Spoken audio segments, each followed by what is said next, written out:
Yo, yo, yo, and welcome to the CheckDown NFL Day One Free Agency Tampering period.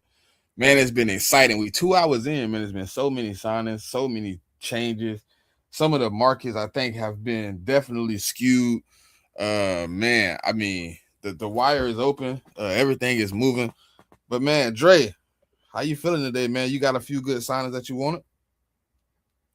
I'm still waiting on the main signings. I want us to address the offensive line, but we did bring in Isaiah Likely, and special teams is important. So bringing in a new punter didn't hurt either. So I'm just curious to see how things progress throughout the day. Seeing like you just lost the talent too, man. Wandale Robinson just reached an agreement with the Tennessee Titans. He will be rejoining Brian Dayball. Yeah, I think that was expected for the most part. How does it say what the contract is? Now they haven't released the details on these two that I'm seeing so far. I'm not sure. That's one I'll be curious to see what his actual APY is The Saints have because signed Travis Etienne, which we in multiple situations thought that was going to be a point of emphasis, a need for them going into this free agency. We even addressed it in a draft a couple times, thinking that they might take Jeremiah Love, but they get Travis Etienne.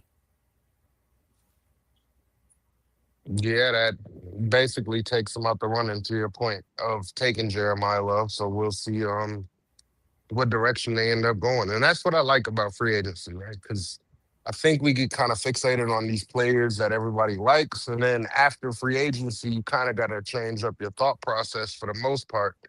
At least if you're a needs-based drafter. If you're just going to take the best player available, regardless of the situation, then things don't really change much for you um after free agency. So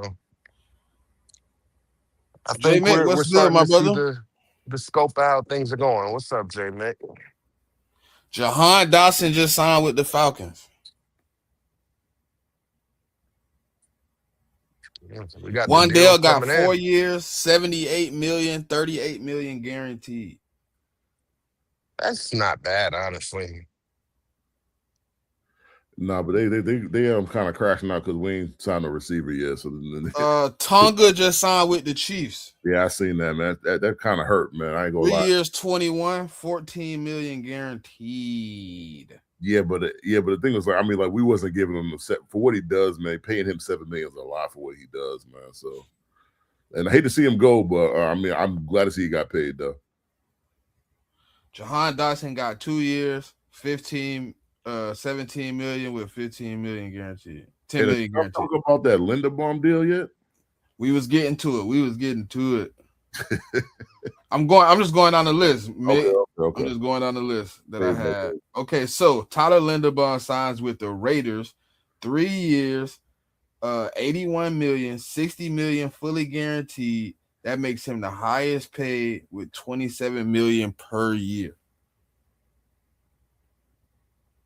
That's an elite. That's a crazy jump, man. From man, he getting paid more than some tackles, bro.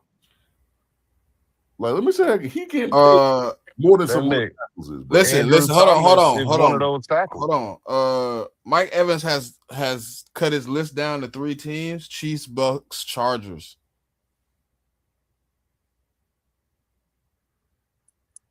Chiefs, Bucks, and Chargers. If you had to guess right now, where do you think he ends up out of those three? Chargers. Who? Mike Evans. He Chargers? cut down his. They say his list is down to 3: Chiefs, Bucks, Chargers. Man, I think he going back to the Bucks, dog. He doing all this moving around for what reason I don't know, man. I think he going back. Well, I'll take the Chiefs. So we're all here at a stalemate. We'll see what happens with that situation. Oh, and the Travis Etienne deal was 4 years for $52 million. He got 13 per. And Travis went to the Saints too. So yeah. So he got less money than Kenneth Walker, another running back that signed today. It's funny though because to me, ETN can do more than Walker can do. That's the funny thing. But Yeah, I was surprised that Kenneth Walker, if I'm not mistaken, now is the fourth highest paid running back in the NFL, or yeah, at least guaranteed money. It was something to that extent. yeah, Um, I think that's what that's happens. crazy. That's what happens when you get Super Bowl MVP, man. I mean, like the price go up. Yeah, the price goes up. That's why I'm always a fan of trying to get guys signed a little early instead of waiting and letting guys hit free agency, because that's when guys kind of tend to get overpaid. Kind of like a Tyler Linderbaum, right? Like I think Tyler Linderbaum is a great player, but $27 million a year, which is more than Andrew Thomas makes, is crazy. Yeah, but you gotta look at it too. Like the Raiders have all this money there. Before they signed them, they were 120 or plus over the cap, and and over the last couple of years they hadn't really spent a lot of money. So there's a floor that they got to get to. So they got to spend this money. So it's just a casualty of not paying your play, not not extending them early. The Ravens could have extended him a year ago after his third year, and they chose not to. So it is what it is. Yeah. I mean, it's just like Tonga. Like we were trying to extend him during the season, we couldn't get it done. And then when they re-engaged him at the combine, he was talking 6-7 million, and the Patriots was like, "Nah, like we're not going to pay you that." And then now he signed with the Chiefs. That's how it works. Yeah, for sure. How y'all feel about that Jalen Phillips, 4 years, 120, 80 million guaranteed? Woo. I wouldn't pay. Hey, listen. I wanted him back on the roster, but I wasn't paying that. Cause I ain't doing that. They giving that man Brian Burns money. Yeah, boy. Pretty much. For That's pressures, crazy. they pay him for Crazy. pressures, not even sacks. Pressures. He an older Abdul Carter. That's what you're telling me as of right now. Jesus Christ. Hey, look, Panthers. I know you had PTSD from last year with the Patriots, but you ain't have to worry about Howie Max in that one. I'm sorry. Wait, but can we put this in a perspective for a second, right? Because the fact that it's the Panthers makes it funnier to me, because the Panthers were the team that traded away Brian Burns because they didn't want to pay him. Yeah. And then ended up paying Jalen Phillips the same money that Brian Burns ended up getting. Like, damn, if I'm a Panthers fan, man, I don't know how I feel about right now. Like that's one of those moves that kind of would make me nervous and ask what direction this franchise is really heading in right now. But maybe I'm overreacting. I don't know. It's a little bit working backwards, in my opinion, for a player that's not even the same talent of the player you got rid of. They chose to do that, man. That's sometimes what bad management does.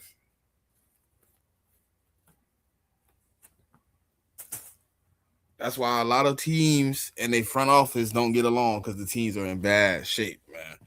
But I mean, you gave him what you gave him at this point. You gotta live with the contract. You gotta endure that or endure the hit. So, but I do think like the Titans signing Wendell to 4 for $7. I think that's a good deal for them though. They didn't.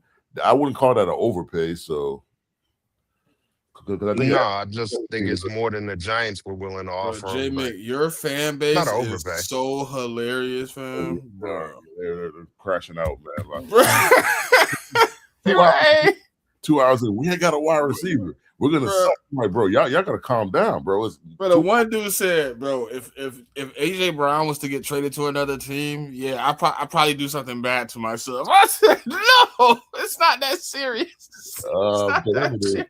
I mean, once they lost it on, like, the funny thing is, we didn't sign Pierce, but we signed Draymond Jones. And actually, I like Draymond Jones. They didn't even talk. I was in the space with you. They didn't even want to talk about that. They were just like, nah, where's the quarterback?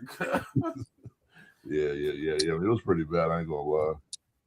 But I see Mr. Dusty Trophies joined us. Oh, and signing just happened. The Saints are signing Bills guard David Edwards.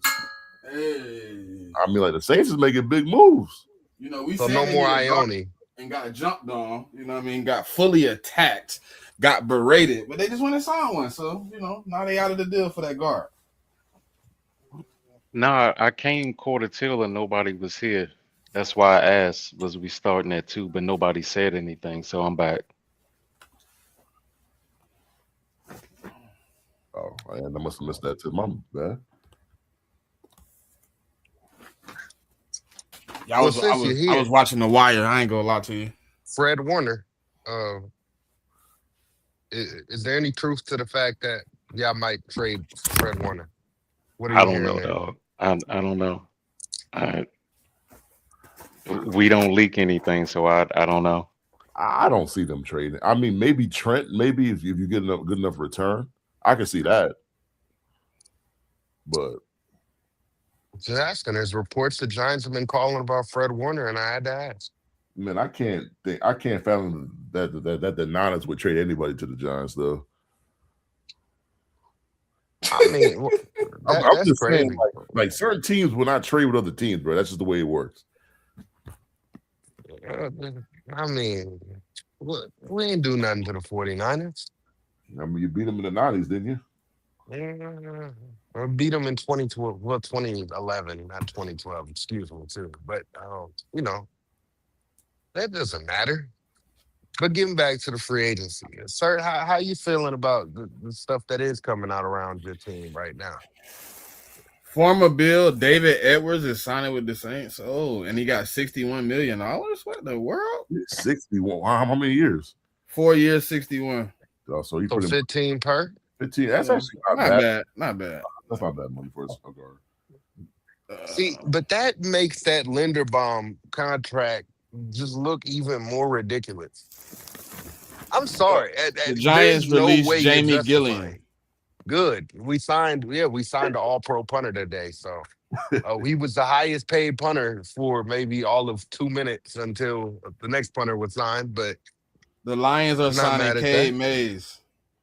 That's actually a good signing for the Lions. Like, and they didn't give him that much money either. They gave him 3 for $25, something like that, which is a pretty good deal for what he does. Which the market, I'm telling you, that Linderbaum, it looks crazy when you look at some of these other deals on the market right now. So I don't know if this report is true or not, but there's a report coming out that the Seahawks and the Commanders are in a bidding war for a Mr. Trey Hendrickson. But I mean, but I can't. I mean, like, it's not coming from like one of the main guys, but it's a rumor out there. Why would we be going like if that's the Jalen Naylor to the Raiders? 3 years, 35 with $23 million guaranteed. That's not bad money though. That's like 10 per. Yeah, that's not bad. That's not bad. I mean, it's better than that. I mean, Linderbaum deal. I'll tell you that. Now the Raiders active, well, they said, "Hey, we got to spend it, so we're going to get us some peoples." That's what you got to do. Yeah. It's reported that the Saints are fielding trade offers for Alvin Kamara. Well, yeah, they just paid a running back, so yeah. What do you think that Alvin Kamara will fetch on the trade market right now? 4th, late round pick swap. A 4th? Maybe. I think at best you're looking at a 5th. He's a running back, bro. They're not valued too highly. I give you the 4th just because of his receiving ability. That's the only thing. That's the only reason I went up a little bit to the 4th. And that's best case scenario. That's best case scenario. But I'm probably with JMIK. Yeah, somewhere like a 4th or 5th. And then if we get to the point, we might be conditional in these things. This thing might be a conditional 5th. Yeah, you could do that though. What about a deal like the Colts got for Michael Pittman, where it was just a late round pick swap? Yeah, but that's just trying to move off of him. Yeah, but that's also because he had to take his contract that he was on already. I don't know off the top of my head how much money is left on the Kamara deal, but I think they just somebody knows. I could have swore like they just altered his contract or something like that like last week.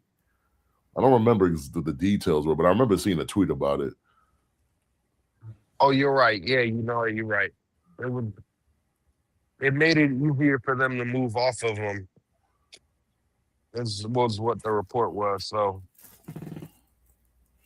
I don't. I mean, I don't know if I'm trading for Kamara at his age. Are you? I mean, I don't need to. So, Well, um, I mean, but not like for your team, but just in general. Would you? say I was a team and I already had an RB1. I needed someone to come in my RB1. That I'd probably do it. Um, that's the only way I do it. Like I don't think you can depend on him to be your RB1 anymore. I just think he's had too many injuries and he's reaching he's reaching the age where I don't think it's possible. I mean, for him to be like touching the ball 20, 25 times again. The Jets have D tackle David Oyamata. Oh yeah, he played for the Falcons last year. I Yeah, think. 1 year, 10.5, 9.65 guaranteed. That's not bad. Yeah, The Jets doing a little spending too. The Jets doing a little spending. I think they had like 70 million themselves. Yeah. But honestly, like most of the contracts haven't been crazy for the most part. Like I was wrong. I thought Malik Willis would get upwards of 30 million. Yeah, I thought the He same thing. signed today for a pretty team-friendly deal, I would say. But I also think he went to a destination that a lot of people said he was going to go to in the Dolphins because his, like the DC was there, the assistant GM with the Packers went there. So, I mean, I'm looking to see the reporting that comes out, but maybe he took less to go there because that's where he wanted to go. I can Could see be the that. case. I thought the Cardinals would be involved with him too, but maybe they weren't interested. I don't know. I mean, but one of my favorite moves of the day is the Cardinals signing Tyler Algier for 2 for $12, which I think is a great deal. Like what he gives you, and only have to pay him $6 per. I think that's just a great deal to me. Yeah, it is. See, former Giants tight end Daniel Bellinger also signed with the Tennessee Titans a 3-year, $25 million deal. I think it was 24, one Yeah. or two. Yeah. And I actually like that deal to me. I mean, he's a solid tight end. You're not really paying him crazy money either. So, I mean, 8 per isn't crazy, but considering I just got Isaiah Likely for $5 million more a year, I don't know. well, I mean, Isaiah Like is a different kind of tight end than Bellinger is, though, to me. I mean, Bellinger's a better blocker than him, to me. So, and I mean, likely blocking wise, I don't like maybe he can develop more as a blocker, but right now as a blocker, he's pretty much average at best. That's a fact, but I don't know. Bellinger, for him, it's also a weird move, I feel like, because he wasn't really utilized by Dayball here. So I don't get how he's gonna go and utilize him there. I don't know. Just felt like he always had so much potential and it never actually amounted to anything. But not because of him, it was more so just to the position he was put in as a player. Didn't work out. So we'll see. Could end up being a steal, maybe.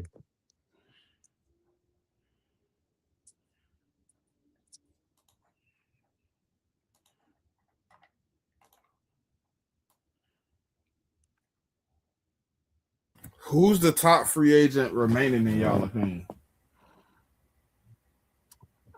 To me, it's Devin Lloyd. To me, because I mean, it's been radio quiet on him. I haven't heard no news on him. He's supposed to be the top linebacker in the class. Yeah. Does that make you feel like the Jags are trying to work something out more than another team beating them out at this point? I mean, the reports before it started was that they weren't going to have the money.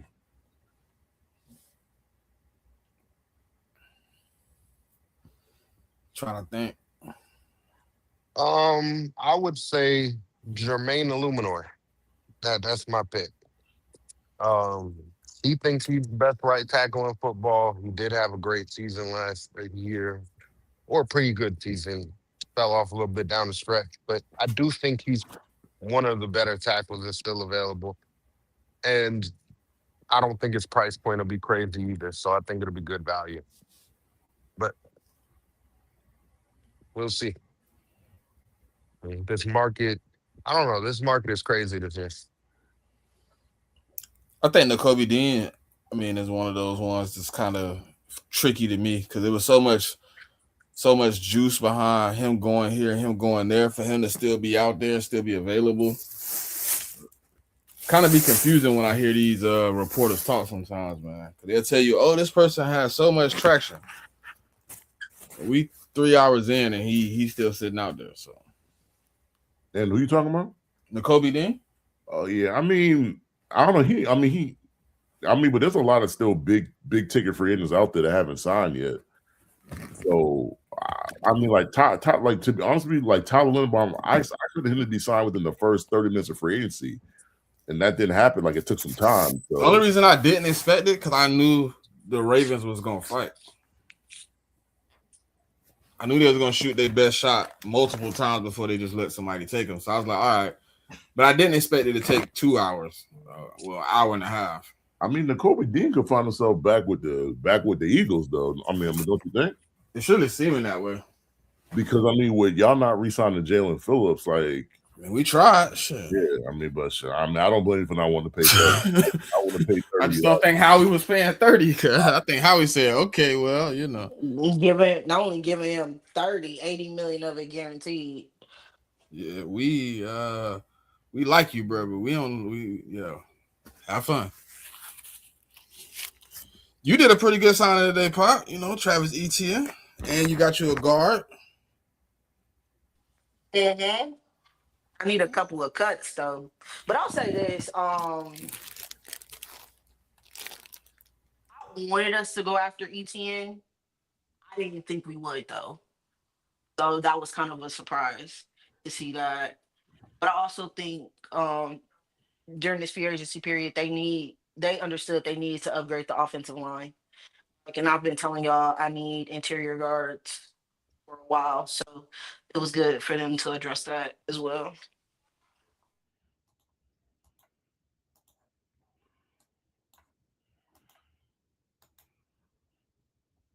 Yeah, I mean, because you guys signed David Edwards from the Bills. I mean, he's a solid guard for sure. So yeah, and paying him 15 per, I think that's a great deal for us as well. Yeah, because I think in free agency he was like the second or third best guard on the market. I think, or something like that. So. Mm-hmm. And I thought teams like the Chargers or even the Texans might take a swing at him. It was nice to see for us to drop him up and up. I thought he was a really solid player for the Bills too. So, like it.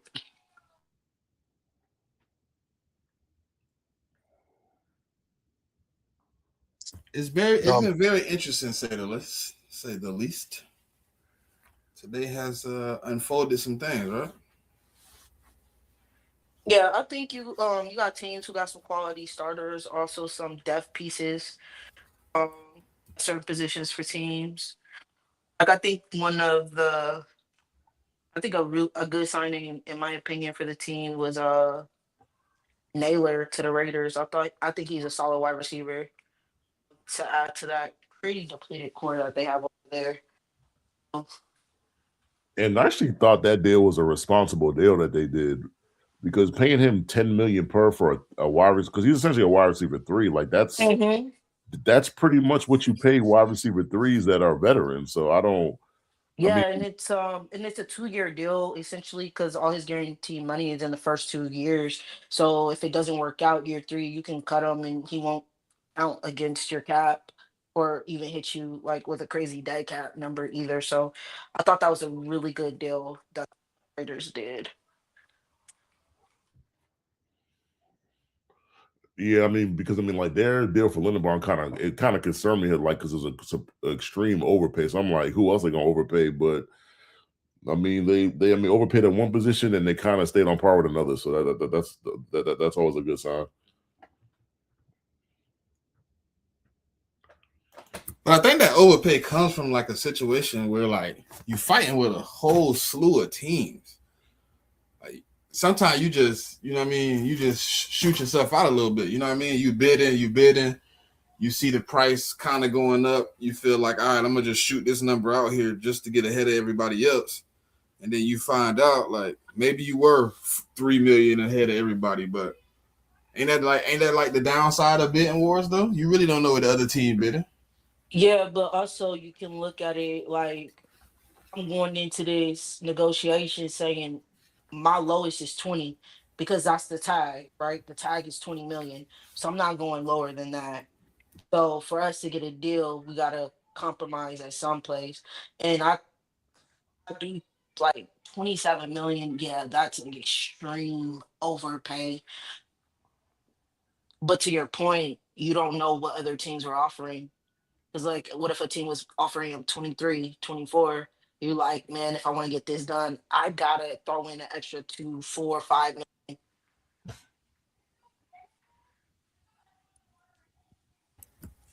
To me, To that's me, to me that that's always been the downside of negotiating. yeah. Go ahead, Smitty. My fault. I wasn't trying.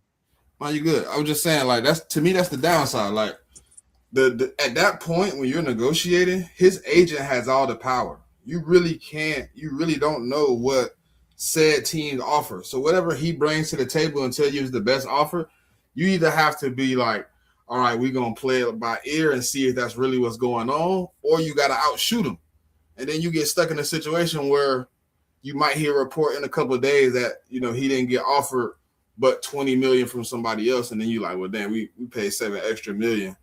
All right, it's too late now, but that's always been the downside in my opinion. But go ahead, Dre. Yeah, no, I was gonna say this was like always my issue with bringing Linderbaum in is not the quality of player he is, but just that he was gonna outprice himself because he had too many suitors. And I don't. He'll never be. I don't think, in my opinion, he'll ever be able to live up to $27 million a year contract. I just don't see how a center ever can be justified in that.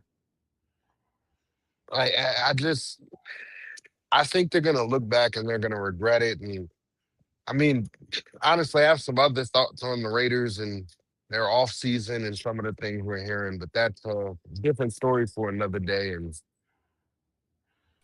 today Yeah, we're here to like, talk about the free agents.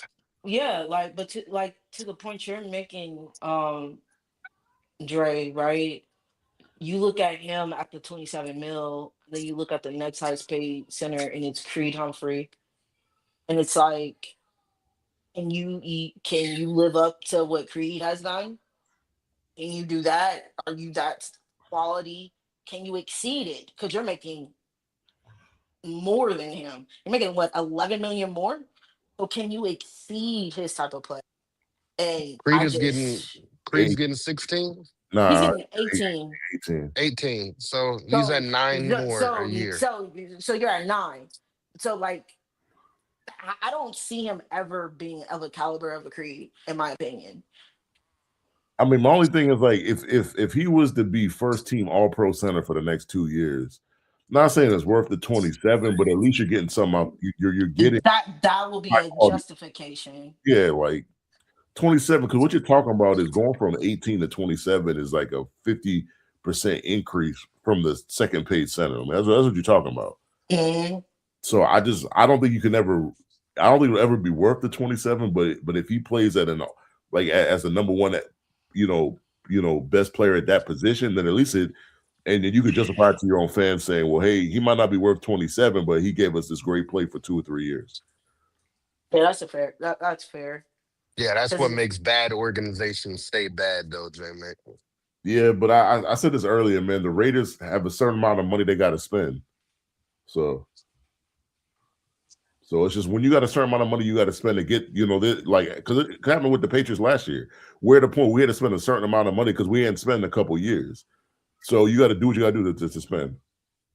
yeah, that's kind of like if we Oh, don't and breaking spend. news. Go Mike ahead. Evans to sign with the 49ers. 3-year deal. Oh my god! What? Certified. Earth to certified. Are you there? Big brother, calling. Yeah. Big brother, sir. Yo, 3-year deal, too. It's not a year deal. 3 year. Oh What my, Wow. what's the a APY? 49er. Didn't see that one coming. Well, we'll get the actually like that for details here in a last few year. minutes, but I No, I do. I like it. wanted I to know like the it. details. Oh, and Jamal Dean just signed with the Steelers too. Wow, The Jamal Dean signed a 3-year, $36.5 million deal with the Steelers. That's a great deal for the Steelers, though. that's good Jamel Dean, the value, yeah. quarterback. Yeah, corner. Yeah, that's. I mean, 12 paying him 12 million per. That's good value. That's good because he was asking for 18 from the Bucks. Um, That's the risk you take a hidden free agency. yeah, but But Mike also Evans, 3-year deal. Man. Now, how old is he going to be at the end of that deal? in his late 30s, mid to late 30s. So he going to be old just like them trophies they got. Got it. Okay. Let me see how old he is now.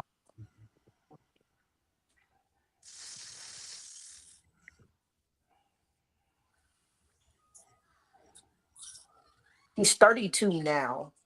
So at the end of the 3-year deal, he'll be This 35. probably only really a 2-year deal, though. To be honest with you, they could probably cut bait after the second year if they want to. Well, actually, he'll be 33 once the season starts. So I Good brother certified. What's going on? don't think he there. But dang. Hold on. Let me hit up Fletch real quick. I don't think Fletch cared one way or another. I think he was ready to be done with Mike Evans, though. It's just, the 49ers, I did Nah, not. Fletch. Didn't we just get a Nah. report like not Yep. even 30 minutes ago that it was down to 3 teams and they I were not guess I named? guess I guess the 49ers said, let me get in here real quick. Yeah, but they were Hey, also in on the Alec Pierce market too, though. Like at the very end, because once Pierce signed back with the Colts, and they said that it was us, them, and the Commanders that were making a push for Pierce. yeah, no, that's true. I remember, I mean, when we first started the show, we literally all picked where we thought he would end up Yeah, out of the off the 3 teams teams, presented. Yeah, but and none of them were the 49ers. I you mean, know what happens when you see stuff like that?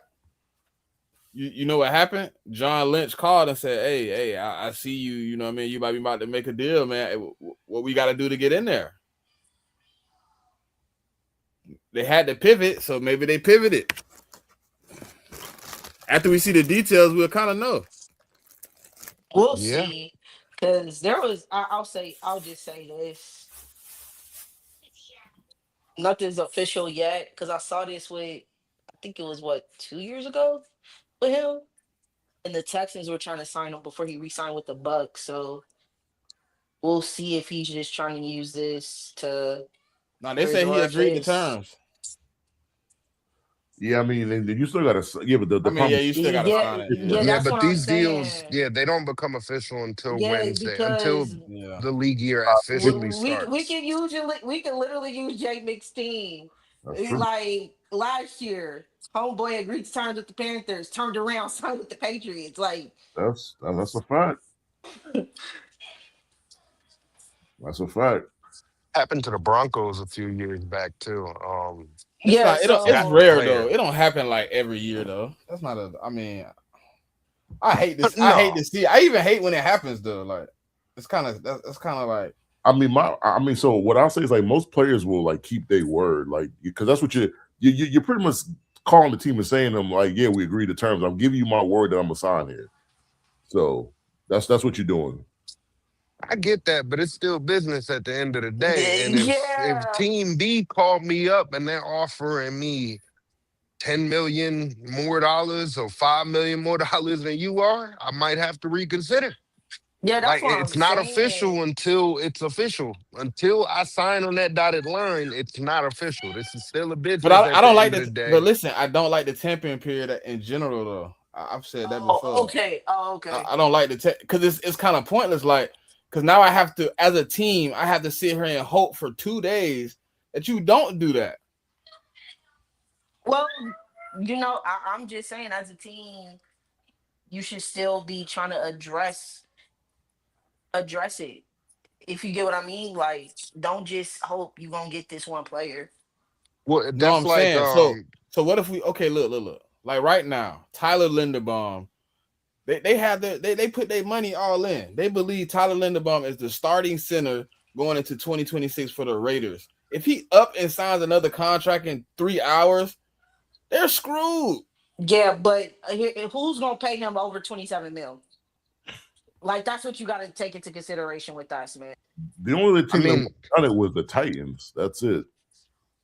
I Well, think the reason you don't see it often happen is because of the relationship and what it can do to a relationship that a GM Mm. and an agent have.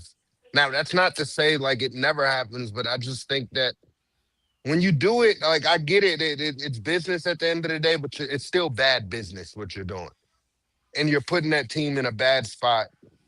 So yeah, if you do that, I would expect in the future for you not to get those same kind of business dealings with that GM or with that franchise in general. So that probably plays a part into why, for the most part, we don't see guys change up.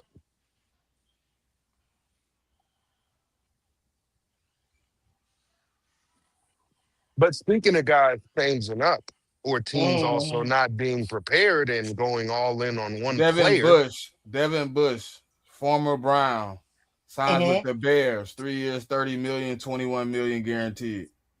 mm, Mm. So he just took Edmonds' spot pretty much, huh? Mm-hmm. yeah. Well, Who's the Mike linebacker with the Bears? I thought it was Edmonds. Mm.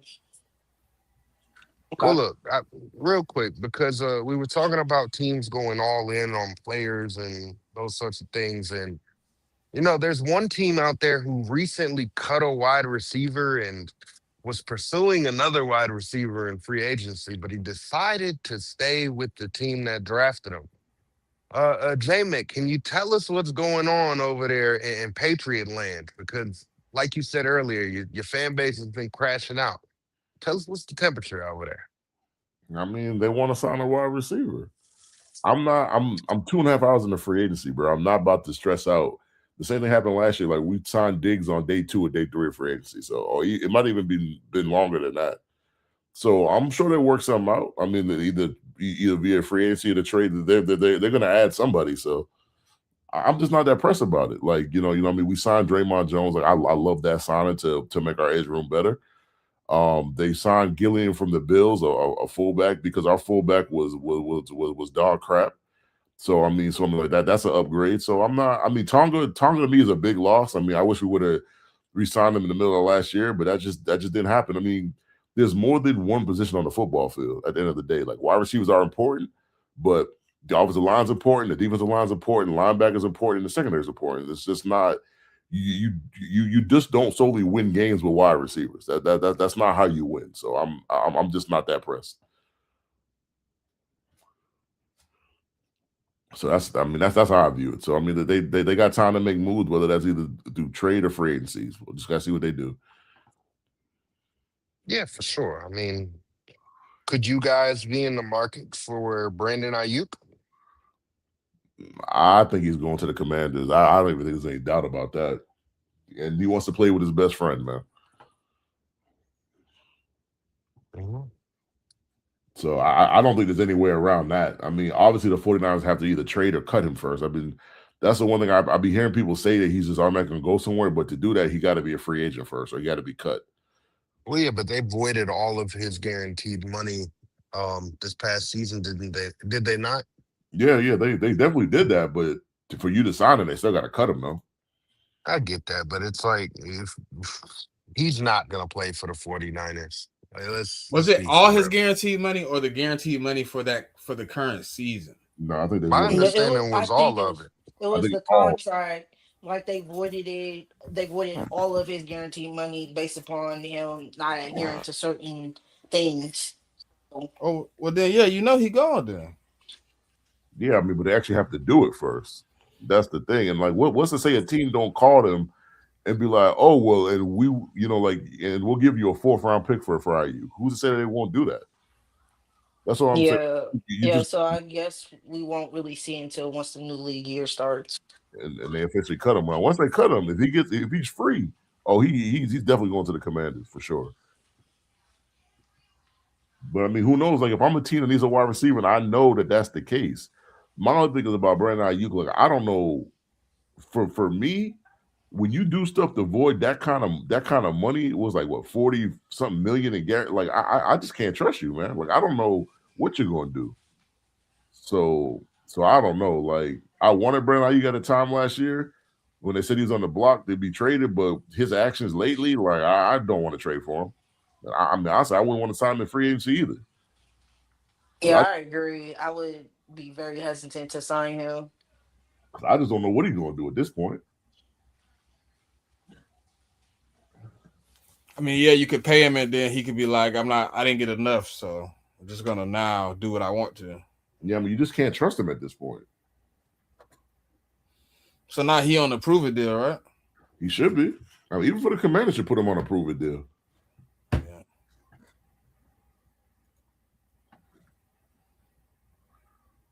Well, that gotta be fake. I'm gonna keep moving by that. I mean, the Commanders are a prove it deal as an organization, so any contract they give them will be all right.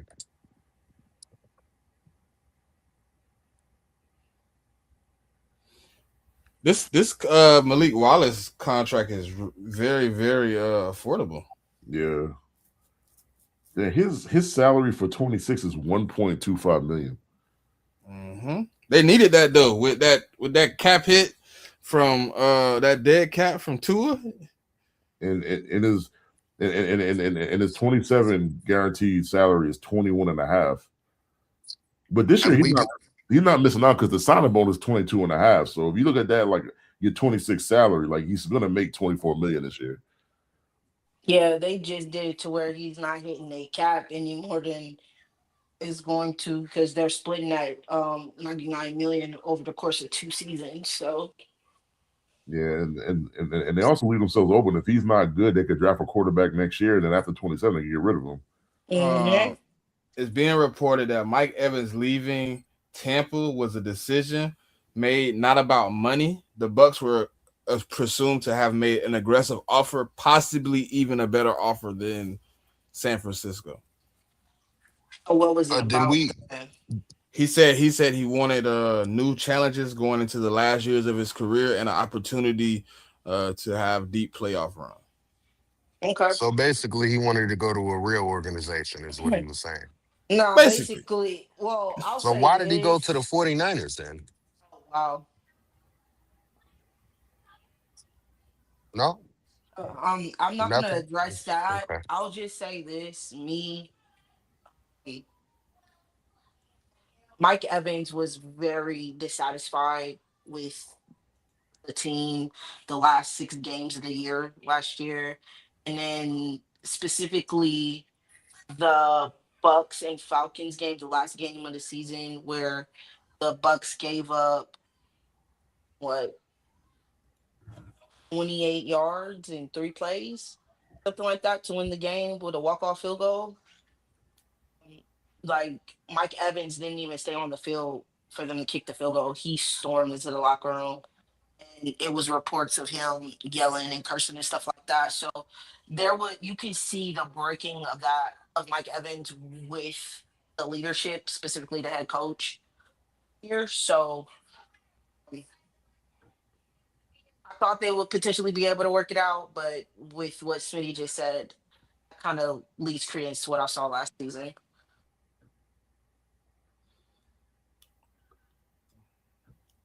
Sir, you there yet? You back? You with us?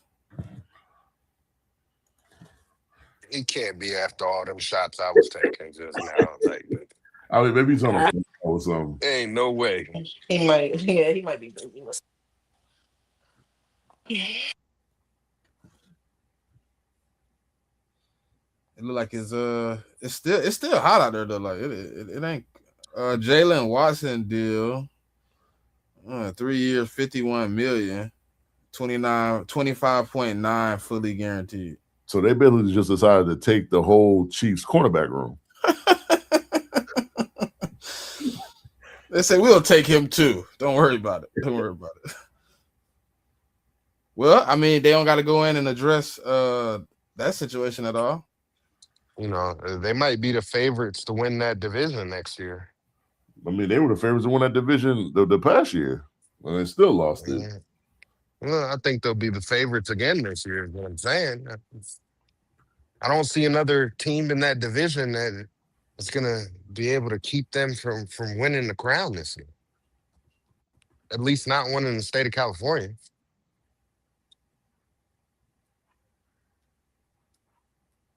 So is it Okay. possible they gave him 3 years, 81 million? Who? I don't. I want to know what the deal is. The 'Cause Niners. I mean, the Well, it's going to take some time for it to like. I don't think you're really going to know how it's exactly structured. Maybe the guarantee money might come out today. Mike Evans, 3 years, 60 million.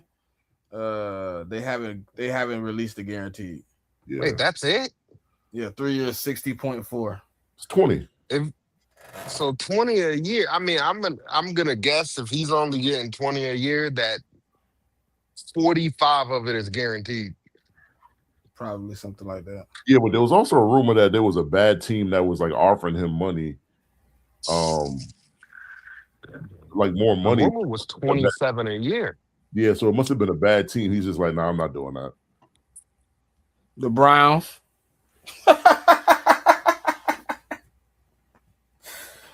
The Browns offered that 27. It could have been the Titans, and you know that's where receivers go for their careers to die, and he probably knows that too. So you know, maybe he said, "Nah, I can't take that bread. I'd rather go over to California and chill out with Certified and them."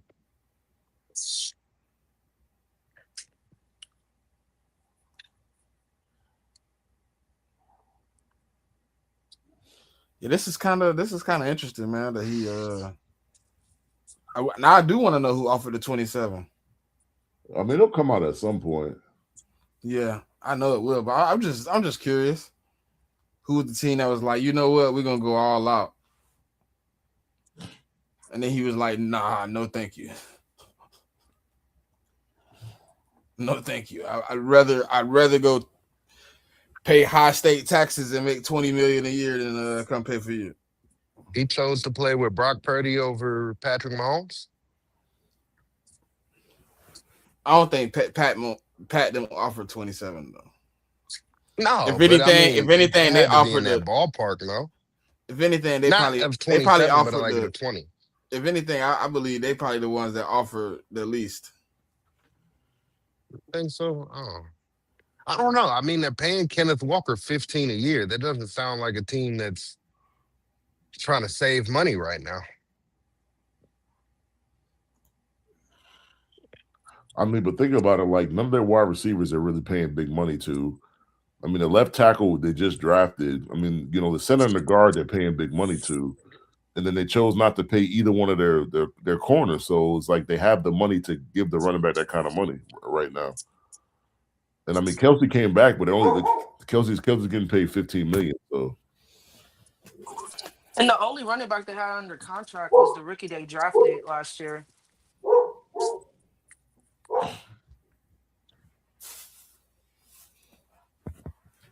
I'm glad they finally. I'm glad I don't have to hear them cry about Pacheco no more. Jesus Christ! Finally get Pacheco out of their room so they could be like. Yeah, but the crazy thing to me about the Pacheco thing is the first year they love Pacheco, they loved him, and then all of a sudden they started to turn on Pacheco. I think it's just because he didn't get better, Mick. He the same person that we seen year one in year 3, 4. You know what I mean? He the same running back. It was more they drafted Hilaire in the first round and he was ass, or he was trash. And they just wanted a relief, and yeah, Pacheco was the relief. They got Pacheco the first year, he was good, and then after that, they just turned on him. Well, Hilaire never shook back after he broke his hip. I mean, Pacheco. I mean, not Pacheco, but I mean, like Hilaire was good in that. I think his best game he ever had was his first game that he ever played, and after that, it just didn't go well after that. So, man. Yeah, no, it wasn't good. But like, yeah, to your point, I think it's just the deficiency in his game just became more obvious as this seasons went on. And then again, his failure to really grow as a running back and his vision problems like really started to become obvious. So yeah, a lot of fans were kind of off of him for the last couple years. So, what is your favorite move of free agency so far?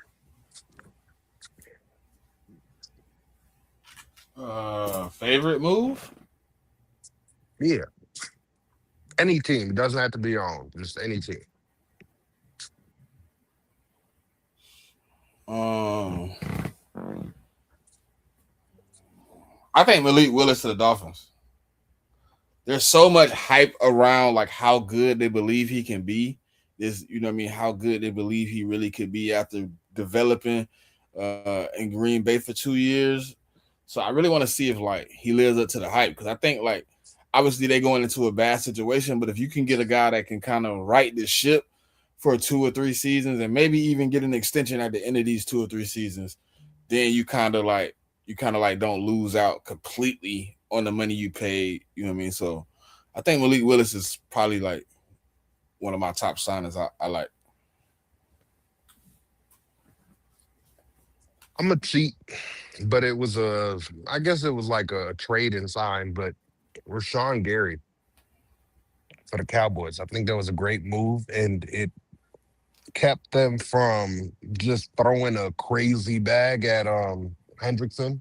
Yeah, but And you know they paying him more than they would have paid Micah over the next 2 seasons. I mean, look, part of that is just the cap going up. The cap going up, those numbers aren't the same as when players was getting those numbers before. I'm just saying. So I'm just saying. It's interesting that they paying more money for Rashawn Gary than they would have paid for 2 years of Micah. yeah, it's the same thing as with Jalen Phillips. Yeah. Yeah. Sheesh. Sheesh. But no, I did like the Rashawn Gary trade. I think you could have maybe just waited it out and got him off the market. They basically released him. He put out a whole like statement about being released, and then you had to give up capital, but I think he'd be all right. I think he'd be all right. What about you, JMIK? Favorite deal.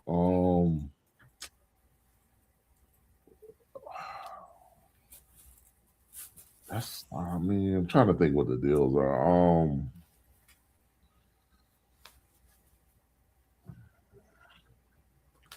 I was gonna pick Tyler Linderbaum, but I think the overpay just makes it like Yeah, man. Yeah, the overpay just makes me mad. Like I don't even know if I can say it's a good deal no more. I don't think it's the best move, but I think I'd say Pittman, the Steelers trading for Pittman, is because behind DK they had no wide receivers, realistically. So I mean, Pittman is a good number 2 to DK. I mean, like it gives them a lot of size. Like I know it's not a sexy deal or anything like that, but I think for that particular team, like it does a lot for their wide receiver room. Yeah, and if you want a quarterback to come in and have some success, you're not just bringing them in to rely on one guy. Keaton Mitchell. Oh, he's tendering some good money. Okay. So a lot of the top guys are just kind of biding their time and waiting it out. Yeah, they're trying to see what it looks like. Yeah, so it's surprising. All right, I so mean, when you have multiple Tua's streamers. did you see J-Man? Did you see Tua 2026 cap hit? 67 million. Jesus. So the Dolphins are paying their quarterbacks a combined 75 million against cap. And only one of them gonna be on the team. At least they got a quarterback somewhere. Huh? I said, at least they got a quarterback somewhere. I think that's to me, that's my favorite signing of the whole situation. Like, I think like if he does pan out and he works for them, like you really may have gotten a steal. Yeah, but to me, that was the worst kept secret. Man, we've been talking about this for months about Malik was going to the Dolphins, bro. Like that shit, we knew that was gonna happen. I was debating if he pivot, at some point, but I kind of thought like if Tua's out, then they really have to pivot with somebody like Malik Willis. Hopefully he's team friendly. But you never know. But he was able to work out somewhere. The cap hits is very team friendly oriented. So maybe they can go get some help. I don't know how they do that, but maybe they go out and somehow get some help. Because Tyreek out. So is there any low name wide receivers out there that they could grab? Or who? The Dolphins. I mean, they still got Waddle, and they got the kid Washington they drafted a couple years there. Even without Tyreek Hill, like their wide receiver room is not that bad, to be honest. Like they could just draft another wide receiver and maybe like the second, third round. Or maybe if they want Mekhi Lemon at 11, they could draft him there. But their wide receiver room is not bad. Yeah, but I think that's gonna be their plan going forward though, man. Just like trying to get some of that low risk, high reward type signings if they can. I want to see what Keaton Mitchell do, man. Well, I mean, they tendered him, so unless someone's willing to give up that whatever, no, they didn't. They didn't. Oh, I thought I said they did tender him. No, they're not. Oh, so that means you're a free agent. So. Yeah, they said he's an interesting name that just hit the wire. Oh, interesting. Yeah, the Ravens aren't tendering Keaton Mitchell. Intriguing addition late in free agency.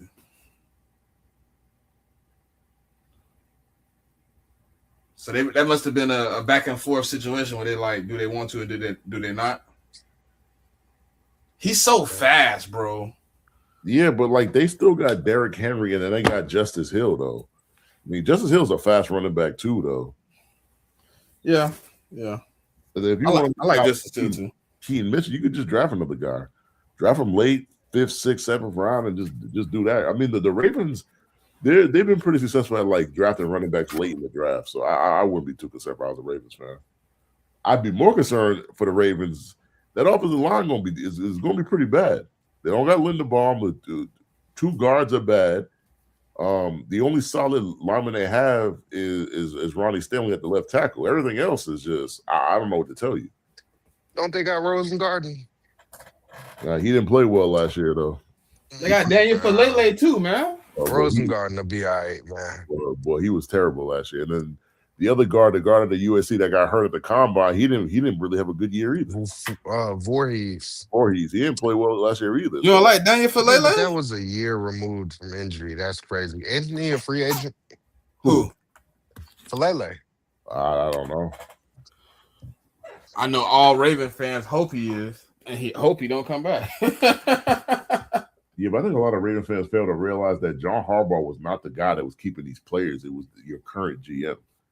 Like they be wanting to blame Harbaugh for everything, but the Harbaugh former Charger Zion Johnson reached an agreement 3 years, $49.5 million, 32.4 guaranteed with the Browns. The Browns get an offensive lineman with all the offensive linemen leaving. And what position does he play? Oh, guard. Guard. I don't remember hearing the Charger fans talk about him though. Well, I mean, now they got a guard and a tackle now, so they just need to sign another guard, a center, and a right tackle. I want to say I remember him coming out. I think he went to Boston College. He's a decent player. I mean, it's not a bad deal. It's like $15 million per, that's pretty much if you sign a guard that's worth something, that's pretty much what you're paying them. Pretty much because I think the highest priced guards are getting like 20, 22 million, something like that. Yeah. Outside of that dude from that one team that just got superiorly overpaid. He's not a guard though; he's a center. But wouldn't that be in the same? Isn't that the same to me? The same thing? Nah, guard. I mean, centers and guards get paid differently. I mean, you're talking about a tag. Then they all What's the difference? What's the difference between the highest paid guard and the highest paid center? Well, now that Linderbaum got paid, it's last. Nah. Take Linderbaum off the table. The highest Humphrey compared to the highest guard. He is 18. I think the highest paid guard is on the Panthers. I think he's getting like 22, 23. I think I could check though. But I think the highest paid guard was getting like 22, 23 million.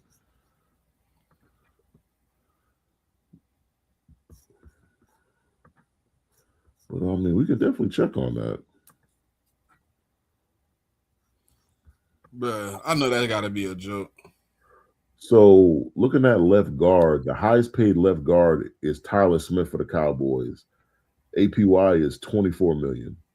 Okay. And I mean, let me just look at the right guard. I'm just kind of curious what the right guard is. But they say the Browns are monitoring the doing their homework on Henry Ruggs. Yeah, so right guard, it's Trey Smith for the Chiefs. He's making 23.5 annual per year. So I mean, it's pretty much 24 at both guards. So yeah, that's that was a real account with Ruggs. I mean, he's they say he's available for. I mean, he's about to get out of. Is he about to get released? August? He get out in August. I mean, my God. I mean, of course the Browns would do that. But it's got to be crazy. It's getting a little quiet out here, man. What's going on? It's like the first wave, but it's like there's still a lot of guys out there that you could sign. Now that's what I was saying. Like it's quiet out here, but it seems like so many guys still available. Yeah. I mean, these guys they got 4, 5, 6 suitors. Some of them, like they're agents working the phones. They're trying to pit all these different teams against each other. They're trying to get the most amount of money they possibly can get.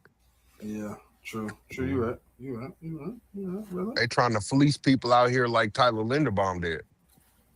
I mean, I'm never gonna be mad about a dude in his bag. So they said Linderbaum didn't fleece, man. Who's saying that? Who said that? The Raider fans? Yeah. They said that's what you pay top talent for. So you pay 50% increase at the position? Hey, man, I didn't say it. I didn't pay him. And they almost got me cussing on the podcast right now, man. It's crazy. Because if they trying to tell me that, I'd be like, bull crap.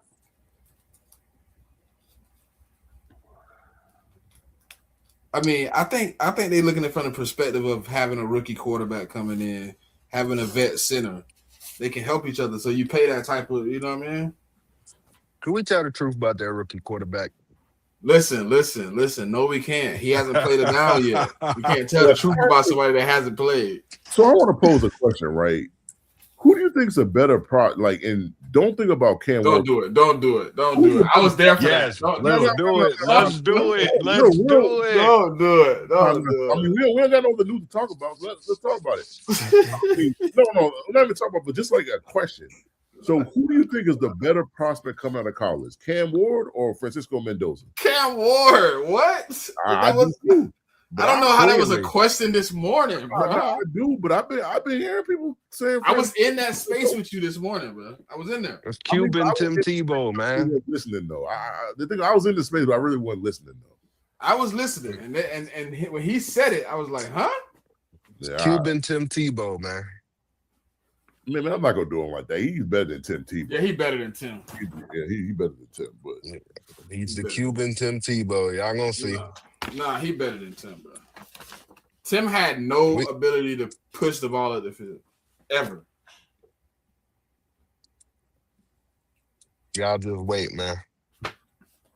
No, I ain't gonna go that far, but I will say Cam Ward, better prospect hands down. Basically almost all of his positives is way better than, you know what I mean? What Francisco Mendoza brings. Jaden Daniels or him, who's a better prospect? Jaden Daniels or who? Or Fernando. I mean, that's not even a question. Come on, definitely. What are we doing here? That's not even Drake May or Fernando. That's even worse. That's even worse. That's even worse. What's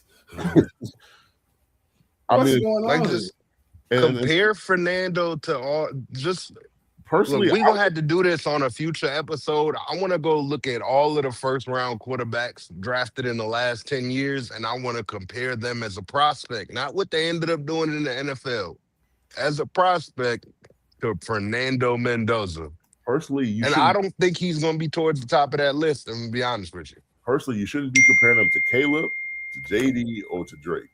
You might be able to compare him to maybe like a no, I'm not gonna disrespect Mendoza. So I'm talking about comparing him to like a JJ or a Penix because they ain't really Penix. I think Penix is a prospect.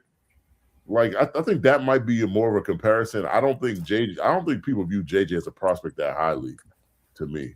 And I mean, Nix, people didn't view Bo Nix either. But I'd probably say maybe Penix. But I'd probably say as a prospect, I think Penix is still a better prospect though. His arm than me is stronger.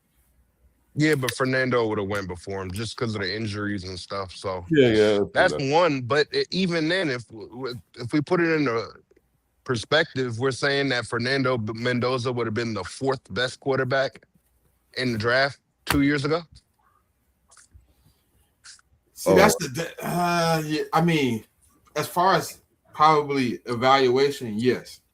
But when you go to drafting, I don't know because that's what shit get tricky. But I will say, I think she backstage. Okay. I'm definitely not saying that Mendoza's a better prospect than you saw me the year before that would have been the CJ and the Bryce year. I'm not calling him a better prospect than Bryce. I'm not doing that. CJ, I don't know. I think CJ was a better prospect though. CJ was a better prospect than Fernando, yes. Yeah. I'm trying to think, was there and I mean, but I would say that Mendoza was a better prospect than Anthony Richardson, though. I will say that because Richardson was just raw. He's just raw. But he would have gotten it probably. I mean, he probably would have went before AR. Because AR was just, like you said, he was raw. He just had that he was just that physical specimen, basically. And then also, if the Colts had a chance to draft Mendoza in the current situation of him winning Indiana University a championship, there's no way that they're passing up on freaking draft. There's no way. That's a fact. So they got to figure out a way to get at least one of these Indiana stars on their team this year. I'm pretty sure they're going to draft one of those kids in the second round, probably when they get their first pick. I mean, they traded Michael Pittman today for a late round pick swap. Do you think that they'll be looking to address the receiver position in the draft? Well, since they re-signed Pierce, I don't think not second round, probably like third or fourth round, maybe. Well, they don't have a first rounder either, right? Yeah, they don't. I think second round. I think they gotta go somewhere on defense, in my opinion. Like they gotta get either an edge or they gotta get a linebacker. I think, but that's just my opinion.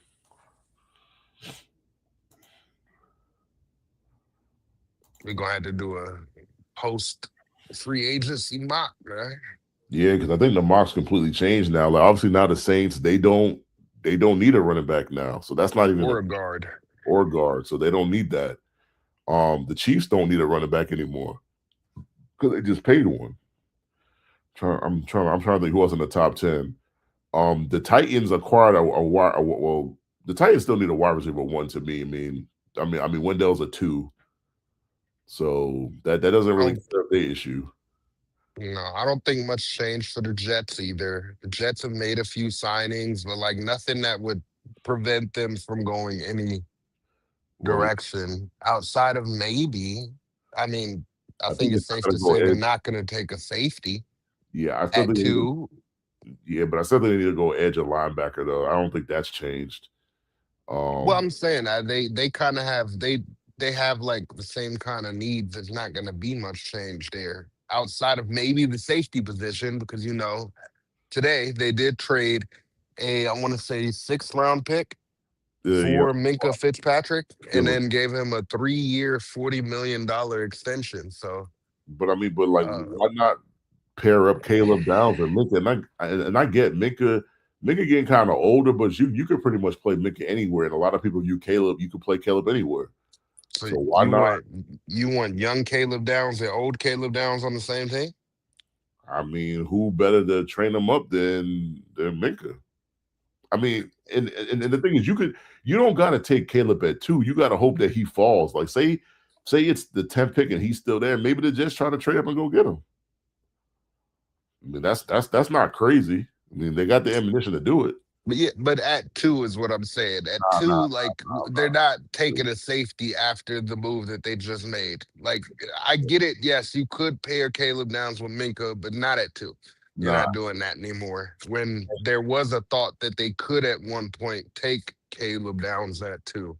And I think at 2, they got to go. And I've been saying this from the get-go. They got to take an edge at 2. I mean, to me, they got to take either a Ruben Bain or the Bailey kid out of Texas Tech. I'm not big on Arvell Reese like a lot of people are. That's why you don't never hear me say Arvell's name. I'm not. I'm just not big on Arvell, bro. I'm not. I'm right there with you. But let me ask you this, because I think you said something interesting a minute ago, JMIK, where you said, like, you were talking about some of the teams and some of the holes that they had already filled and how they don't need players that were being mocked to them before. And I thought about the Chiefs, and the Chiefs lost both of their corners now, basically. I wouldn't say they lost one of them. They traded one away, and then the other one ended up walking in free agency to the Rams. So could we maybe see them now pivot to take in Delane at number 9? I know they don't usually take. Well, I mean, they took McDuffie in the first round, so they've taken corners in the first before, and it could be a BPA type situation at 9. Mansour Delane. To me, so I think it's 2 things, right? So now they got 9 and 29, right? So it's like you can either take an edge at 9 or you could wait on that and take an edge at 29. But I think the 2 positions they should probably draft in the first round is edge and corner. I'd probably go corner at 9 and Mansour Delane if he's there, because I just think I'm of the opinion that once you get past CB5, CB6, I think the drop off is huge, and I think the edge class is a lot more is deeper. So I think you could wait. Granted, and you might not get the most elite, edge or like a top 3 edge player in the draft, but I think if I don't have both of my corners are gone and I can come away with Mansour Delane at 9, then I'd do that. In at 29, I draft the edge. All right, scenario, Justin, just for kicks and giggles. Yep. David Bailey and Mansour Delane are sitting at 9. I'm taking Mansour Delane. Nah, not in that situation. I'll take David Bailey. It's tough. That's why I asked. It's tough because I'm sitting here thinking about it like, dang, what do you do? I like Mansour, but I don't know. Not at I think you go edge at that point. You take David Bailey. I think you probably run to the podium and take David Bailey because he shouldn't be available at 9. Yeah. So I think it's just too good a value to pass up on. Like Mansour Delane is great value at 9 too, and there's a chance he's not even there at 9. But David Bailey, man, that's like a dream come true for them. I mean, there's a chance that you could be drafting, Mansour at 5. There's a good chance of that. I mean, that's what I'm saying. Like, he could be gone by then, so we'll have to wait and see what happens on that front. But you heard how he stuttered? You heard the stutter in his voice? Well, no, because I was thinking about it. I'm monitoring the situation that we have going on with Cordell Flott, because I think if we bring Cordell Flott back in free agency and Jermaine Illuminor back in free agency, I think at that point, got what happened? At 5, and we got the Giants are signing standout linebacker Tremaine Edmonds to a 3-year, $36 million deal. We also got other news that Arden Keys is signing with the Colts on a 2-year, $20 million deal. When they joking with you, JMIK? I mean, Andre, about him coming to your team? What, Tremaine? Like, he was drafted by Joe Shane in that regime, and they liked him a lot, and we were at one point connected to them as far as trading for him. So if we were going to trade for him, it makes sense for us to sign him. And we got another signing. Titans have signed D lineman John Franklin Myers, 3 years, $63 million, $42 million guaranteed. Shout out to Cortland, man. We had him on the show on Saturday. He's been telling me for weeks that they were going to sign John Franklin Myers. So props out to Arden Key signed a 2-year with the Titans too. Yeah. I mean, yeah. So credit to Cortland, man. Like, he been telling me for weeks that they was gonna sign JFM, and that is exactly what they did. Yeah, Charlie Kolar, 21 a year. Yeah, Charlie Kolar signed with the Chargers, 3 years, 24.3. Man, I wanted to sign Charlie, man. Like, we needed a tight end. We just striking out all the tight ends. Okay, so earlier we were talking about Bellinger and how that was a good signing. Tell me, would you rather have Kolar or Bellinger? I'd rather have Kolar. His blocking's better to me. He's not much of a receiver. And they're making and it's the same. It's the same deal. Yeah, I'm taking Kolar. He's just a better blocker. And I mean, right now, like we need a better blocking tight end. Yeah, I don't know that Bellinger deal. I don't think it was a great deal. I mean, 3 for 24 is not. I mean, that's what, like $8 million. That's not even a lot to me. It's not a lot, but still, it's not. It's not what he's willing to pay Bellinger. Yeah, I wouldn't pay him that. I mean, we could have easily paid Charlie Kolar 3 for 24, man. What are we doing? What are we doing out here, fellas? It looked like I thought Dallas Goedert would have been gone.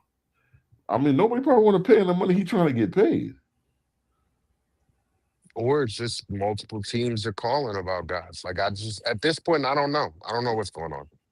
We're gonna have to wait on some of these guys. I feel like I think some of them honestly probably won't even be announced today. I think you might actually get some of the bigger announcements tomorrow. But I guess we'll see.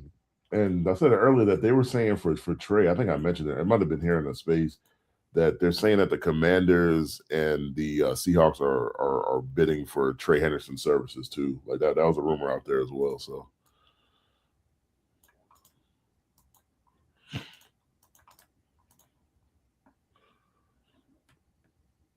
Which I mean, like Trey's still out there.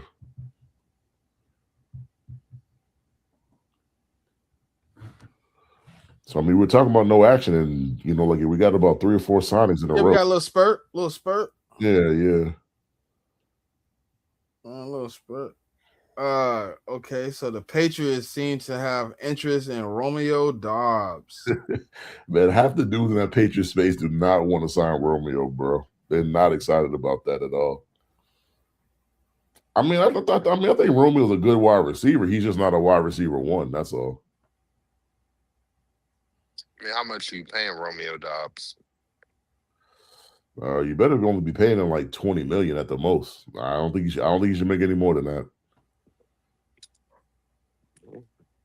But I hope y'all don't pull a Linderbaum. Nah, we ain't gonna pay him 30, bro. That's not happening. I mean, if we pay him 30, I might have to drive down to Foxborough right now. I might have to log off the podcast and drive up there right now, man. we need to have a meeting.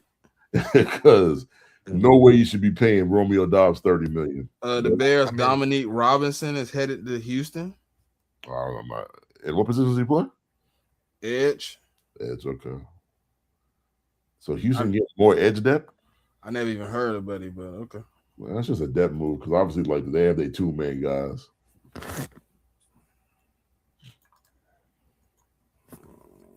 What's going on?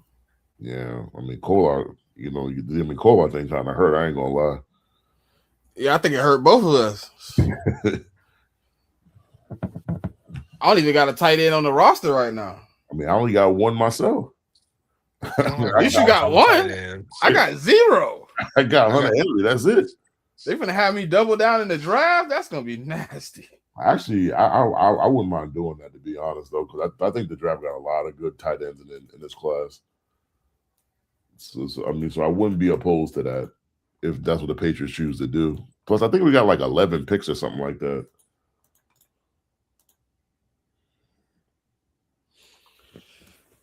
Oh, I guess John Harbaugh do like linebacker though. He has paid, you know what I mean, some good ones, some decent ones. I mean, linebackers are important, man. Like, I mean, trust me.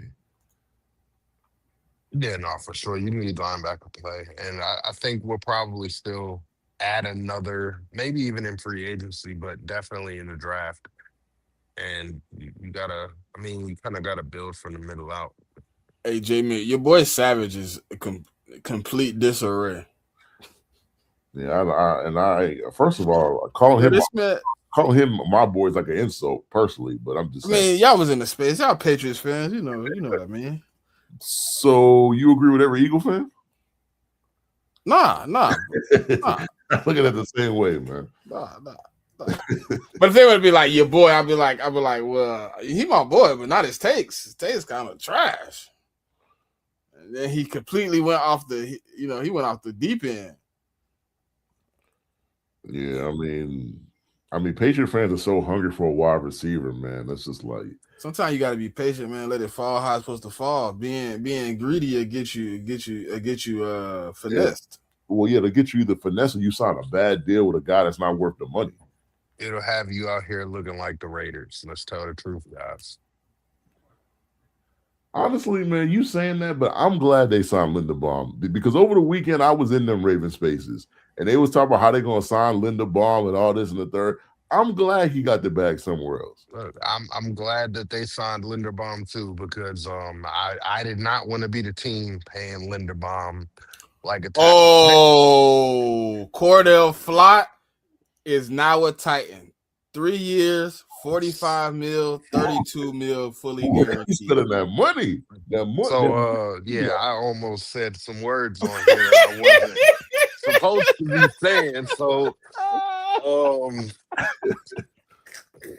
I don't love that. I'll tell you that much. I do not love that. Hopefully that means at least Jermaine Illuminor is coming back because if not, I might really. I'm just throwing around that money though, bro. Hey, they said they bad. They put it together. hey, Mick, the way he paused when I said Cordell Flott, he was like, okay, he a Giant. Oh, he a Titan. Oh. The Tennessee, I mean, I'm gonna have to start calling them the Tennessee Giants at this point, honestly. Oh, and Bellinger, Wandale, now they done got Flott. Like, man. J.K. Dobbins is nearing a deal with the Broncos, per source. Oh, he's staying. Okay. I mean, they need to do something. I mean, like a running back. Was you willing to pay him that though, Dre? $15 million a year. Yeah. I'd have paid him 15. I wouldn't have been mad at 15. That's not steep for a corner. I wouldn't have been mad at that. But I mean, look, let's see what happens in the next few days. I don't like that, but it is what it is. Maybe it'll net us a comp pick at the end of the day. And they gave him $32 million guaranteed too. Yeah. I just need Jermaine Illuminor back on this team now. I ain't just throwing their weight around. Yeah, they said they got to get it right. Oh, for sure. They ain't got a choice. I'll tell you what, they signed Jermaine Illuminor. I might have to log off and book me a flight to Nashville. Why you put up on? Now you got to pull up on your GM. I mean, Nashville looking like Giant South right now. I ain't gonna lie to you. I'm playing. We're gonna have to start calling the Tennessee Giants, man. Look, hey, J-Mick, he gonna pull up. They're gonna be like, you might well just get you a jersey, man. You might well just. We got you, bro. You know what I mean? We taking all Giants fans right now. We taking all the Tennessee Giants. Yeah. I mean, but they did take Dayball, so you got to think Dayball was in the room with these guys for seasons, bro. He has a lot of respect for some of these guys, and if he can get them paid, I mean, but that's what he did. I mean, that's why we signed Draymond Jones. Draymond Jones was a Titan, bro. Yeah. And like we wanted to trade for him, but like the petty owner down there didn't want to do business with us at all. So I kind of knew we were signing Draymond. Like I wasn't surprised by that signing at all. I mean, would you have done business with you, my brother? I mean, she fired him, and we just hired him. What's the problem? We ain't telling her to fire him. Good brother. I'm just asking you. At that point, would you have done business with you? Just saying. First of all, I would have never fired Mike Vrabel to begin with. If we want to start, Probably. We can start there. We can start right there. I would have never fired him in the first place. But personally, if I'm talking to a team, I'm trying to trade a player, and you're willing to offer me the best compensation, I don't care how much of a beef I have with you or not. I'm taking them. I'm taking the best compensation. Like, I agree with that. Like JMIK, that's like you can't ask for the divorce and then get mad at me when I done blown up after the divorce. Like, how you gonna get mad at me? Oh. You wanted this. Maybe you should talk to your fan base then, good brother.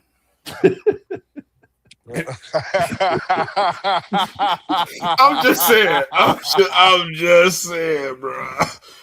Your fan base been salty for 2 years. It's kind of like. Nah, but that's different though, because like that's like your wife left you and then started messing with your brother. No. That's a little more flagrant. No, this is what happened. Your landlord kicked you out and told you to find an apartment, and he was mad that you got one on the first floor instead of the third. Oh, and we got more news. First, Dobbins has signed a 2-year deal with the Broncos. Bengals are signing former safety Brian Cook, 3-year, $40.25 million. And we got one more. I'm just waiting for the screen to upload. And Titans are signing former Saint cornerback Alontae Taylor to a 3-year. Jesus. They throwing that bread around, brother.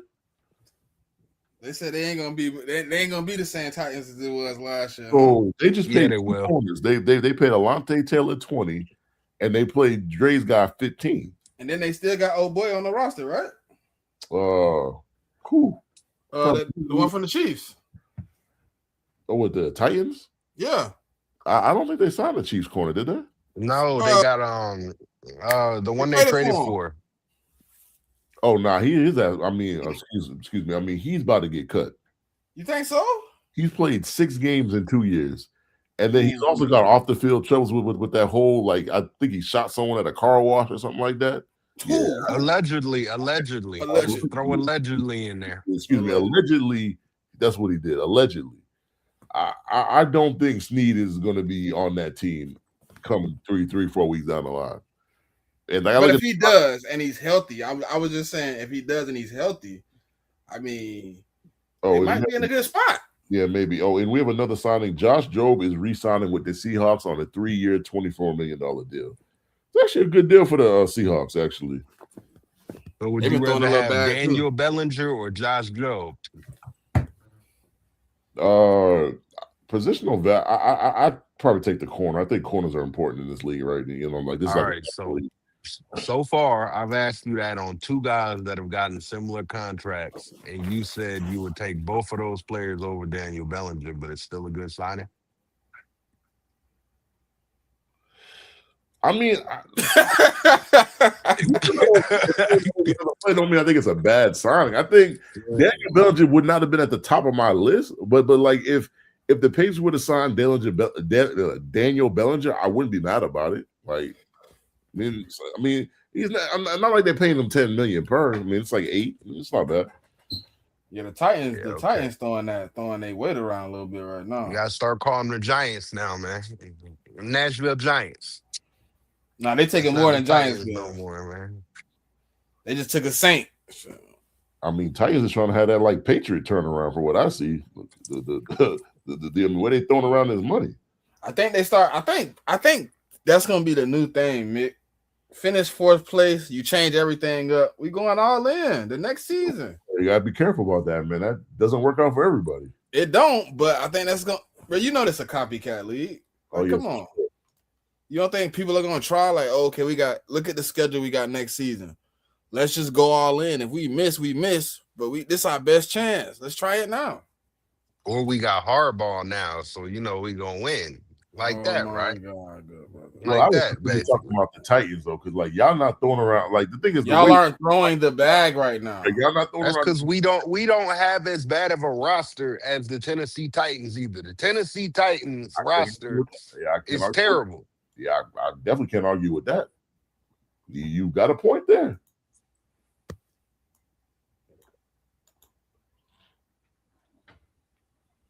You definitely got a point there. Small And they point. got Small Brian point. Dayball. They got Brian Dayball calling offense. Like they not serious over there. Man, you got to relax, man. Because I mean, like that's my OOC, man, and you got to relax. I mean, it's my old OC too. He's Matter of the fact, old head coach. Yeah, you should know that. No, but he's also my former OC, and you should know that, JMIK. I mean, he's still a good OC though. I'm not gonna say that he's not. No, but I mean, he was a great OC in 2017. I'll tell you that much. And I just know he's too much of a hothead to be a head coach to me. Yeah, you don't remember 2017, do you? Oh, 2017. You remember National championship. 2025? Oh, Sir is finally back, bro. He You remember 2025 light skin lemonade? Were you off cleaning those dusty trophies off? Or? No, I was cleaning y'all face off because all of that exhaust in your face your entire life, Yep. So standing behind my tailpipes. your newest Where you receiver and your entire edition. franchise has been your entire existence. Your newest wide receiver edition is just about as old as your Super Bowl drought. So okay. How do you feel about it? $20 million a year? For Mike Evans? Yeah. Okay. What? Oh, you feel good about it, bad about it, or you just indifferent? I mean, he's the best wide receiver I got on my team, and I got him for 20 mil. So yeah, okay.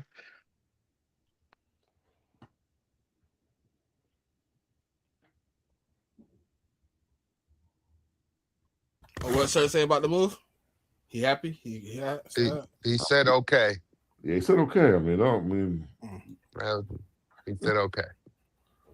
Said he's the best receiver on his team now, and he got him for 20 million. Okay.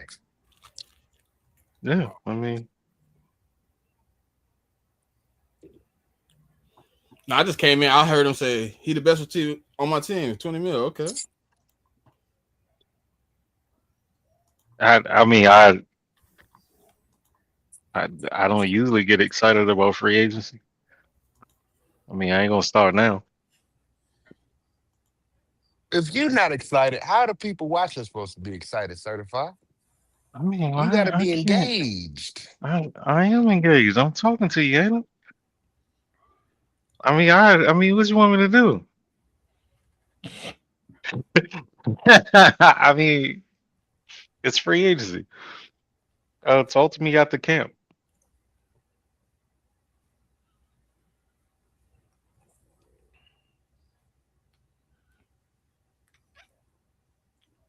This is gonna be man. And I just think people take this approach where if you spend money is bad. Because I'm seeing a couple of messages I'm just like, do people understand that the Seattle Seahawks and the Patriots last year, they were out of the top 5 teams spending money, they were 2 of the top 5 teams, and it worked out. Like, I get it, historically, it don't really work out. But sometimes, if you spend money the right way, I mean, it can work out for you in a positive fashion. So, I mean, yeah, if you're trying to, construct a roster, yeah, but most of these fans are fans, and most of these fans only know big names. They know nothing about what their team actually needs. They just know names that they hear. So, if you're not signing names that they hear, that they recognize, then you know how it is. Same thing every year. Yeah, that's true too. Titans so far have signed Alontae Taylor, Cordell Flott, John Franklin Meyer, Wan'Dale Robinson, Daniel Bellinger, and Mitchell Trubisky today. I mean, the JFN move is sneaky. I know he got paid a lot. It's not really that sneaky, but that's a really good move in my opinion. I mean, like, they traded away Sweat to the Jets, but I mean, now you're pairing up JFM and Jeffrey Simmons together. Like, that is a formidable interior of their D line to me. Yeah, that's a great duo. I mean, but I feel like the Jets are killing it right now. and they still got all their draft picks. You know, so I don't know. Might be something to look out for. I mean, you can look out for them, but I'm not worried about them dudes. Personally, I'm just not worried about them. They don't until they can get the quarterback situation right. I'll never be worried about them. And then I get it, like they're free agency, like they've got a lot of guys on there, like they've attacked the D line, especially the tackle position on the D line, which is, I mean, the moves are good. Not saying that they're not, but like for me to believe in them, like they gotta get that offense fixed. And until they do so, I just cannot believe in them. I mean, honestly, and we're gonna see. I mean, like you know, Kyler Murray's still out there. Like they got the second pick in the draft and the 16th pick. They could draft Ty, or they could just hold off for another year. Like I got to see what they do at quarterback first. So I would assume that sometime in the next few hours, you see Brandon Ayuk officially get released. Why?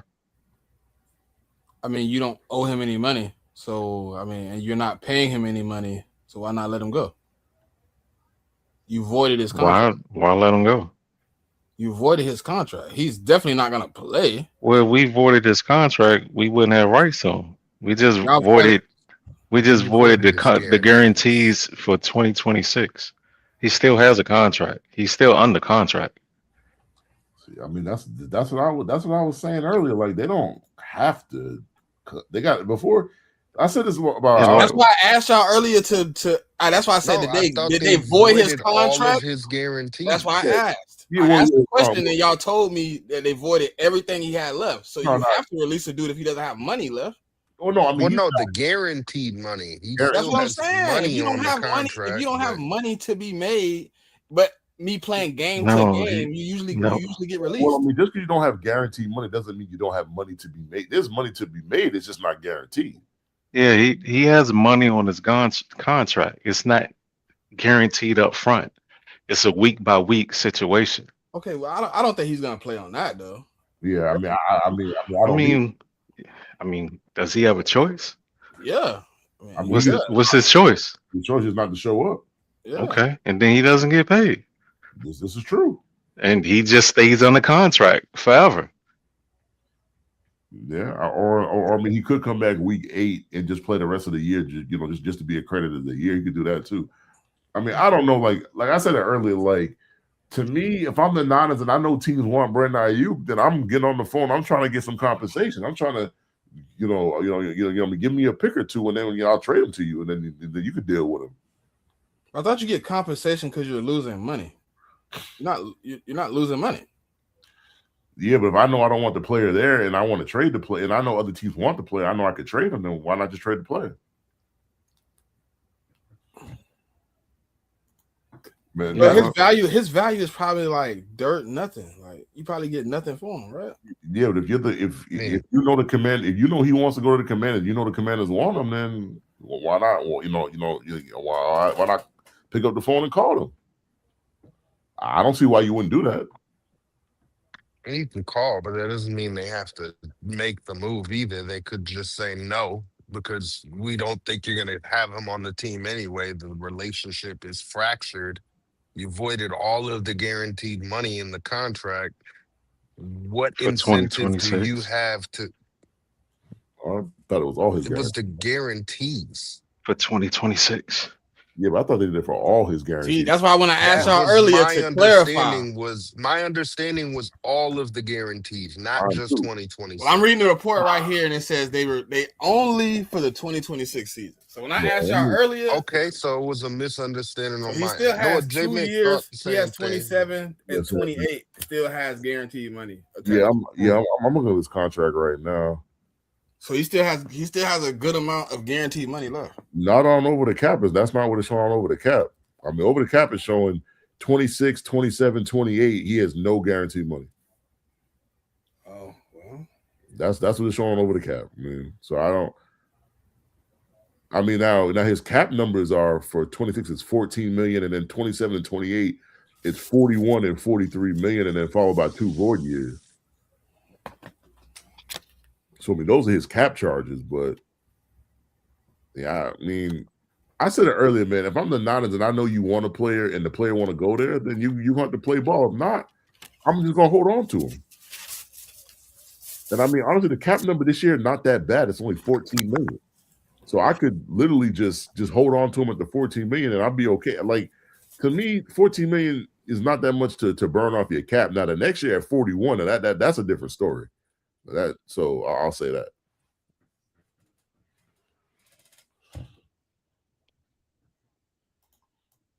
All right, so now I'm confused because one of those. Now, if you say he has no more guaranteed money, then technically, you know what I mean, he going in blind, betting on whatever. That's a different scenario than what I was assuming. Like, we're looking at the contract on this end, look like 27 and 28, he still got money left. Yeah, but you said over the cap. I'm looking at what this is, Sports Track. What, Spot Track? Yeah, I'm looking at Spot Track. Yeah, I mean, when it comes to contracts, I primarily use them over the cap. I mean, I find them to be more accurate to me. But my understanding was there is no more guaranteed money, and that he signed the contracts. He signed the contract right before all that happened, didn't he? Mm-hmm. So if there's no more guaranteed money than it was all the guarantees, then that was voided. Then yeah, from the contract, from that extension, all the money they guaranteed him, they took all of it back basically. And part of it was a roster bonus that would have already been paid by now, right? Nope. Oh, I got guaranteed. That got canceled too. That's what I'm saying. Part of that was, the $24 million roster bonus that got canceled. Like, I don't see why he would want to stay with the organization. Oh, he doesn't have a choice. Is fractured. It's not up to him. Why you would want to keep him at that point, though, either. Well, because other teams are calling. So why would we release him? Oh, and just some news, minor news, but the Lions have signed offensive lineman Larry Borum. Oh. I'm not sure who that is, but me either. But that's the tackle from the Dolphins, I want to say. Yeah, the picture from Rap Sheet is from the Dolphins, yeah. So, I mean, it gives them more depth, I guess. Yeah. What's the deal? They haven't come out with the numbers yet. Like, that news just dropped like a minute ago. I can't imagine it's big money if he played for the Dolphins last year because their offensive line wasn't really that great last year. But I mean, as soon as I get the numbers and I'll give you those numbers. Oh, and another deal that dropped like a couple minutes ago. Marcus Mariota is re-signing with the Commanders on a 1-year, $7 million deal. Go to Marcus. It's a solid backup, man. Oh, I mean, I would encourage anybody to still go watch for yourself. But on PFF, his grade is a 60 overall, which was 64th out of tackles, and it's 89 total tackles. So yeah, his pass block grade, he was 50th, and his run back block grade, he was 76. Yeah, I mean, it gives him some depth at least, I guess. Well, he's still young though, so maybe like he's only 26. It could be a guy that they just take a chance on to see if he develops maybe.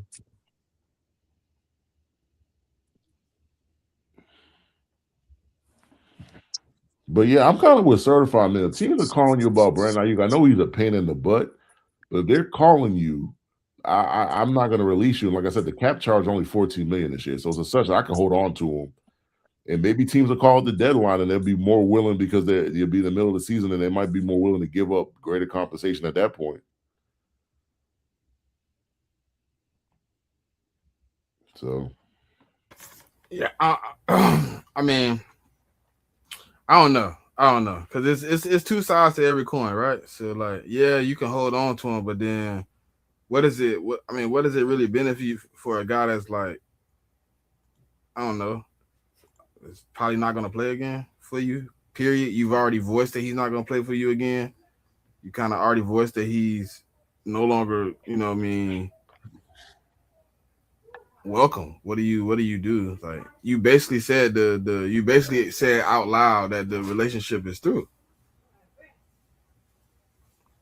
Yeah, you definitely did, but until they cut him, I mean, he can't choose his own destination. So he's kind of in limbo. Stop. Yeah, he's in limbo. So Nah, I know he's limbo, but it don't make sense to me for the Niners to be like, we're just gonna keep him. You voiced he was done. You voiced you didn't want him on the roster, and then you supposed to keep him. And is he supposed to be like happy and chipper and come do his job at that point, or like how's that supposed to work out? So technically, you could just tank his career, or what? Oh, and I mean, other news that's not related to free agency signings. Christian Barmore's case has been dismissed. Y'all needed that one, right? Yeah. I mean, the prosecutor told the judge the case is no longer viable. It's probably because his current girlfriend, who was their witness, is not willing to testify. But I mean, I knew that already. But you know, it's official now.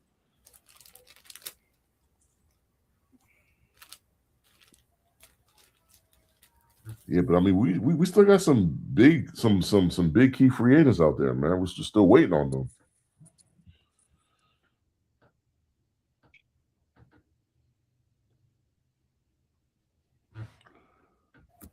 Yeah, still active, man. Wonder. I mean, obviously earlier we named a few free agents, but I think those few free agents got signed. Yeah. I'm still shocked by the Linderbaum thing, man. That's going to have me shocked for at least the next couple of days. Did you say the camera? Oh, I said that one. Okay, never mind. Cameron Thomas to the Browns. No, I don't think to the Falcons. No, yeah, Cam Thomas to the Falcons, 1 year, $3.1 million. And who did he play for last year? Browns. Okay.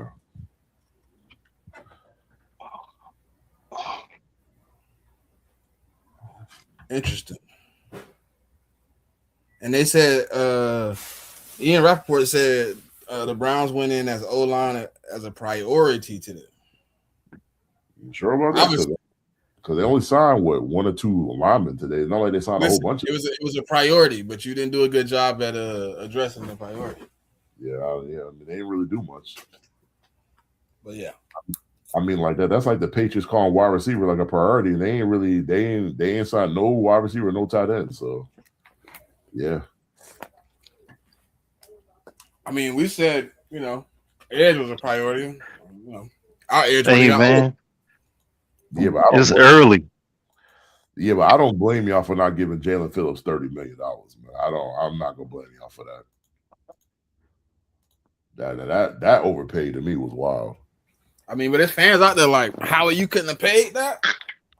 For him? Nah.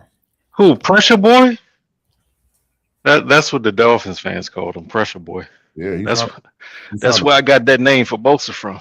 Yeah. He signed a 4-year, $120 million deal with the Panthers. So that boy making $30 million a year for 4 years. I was like, wow, didn't expect that.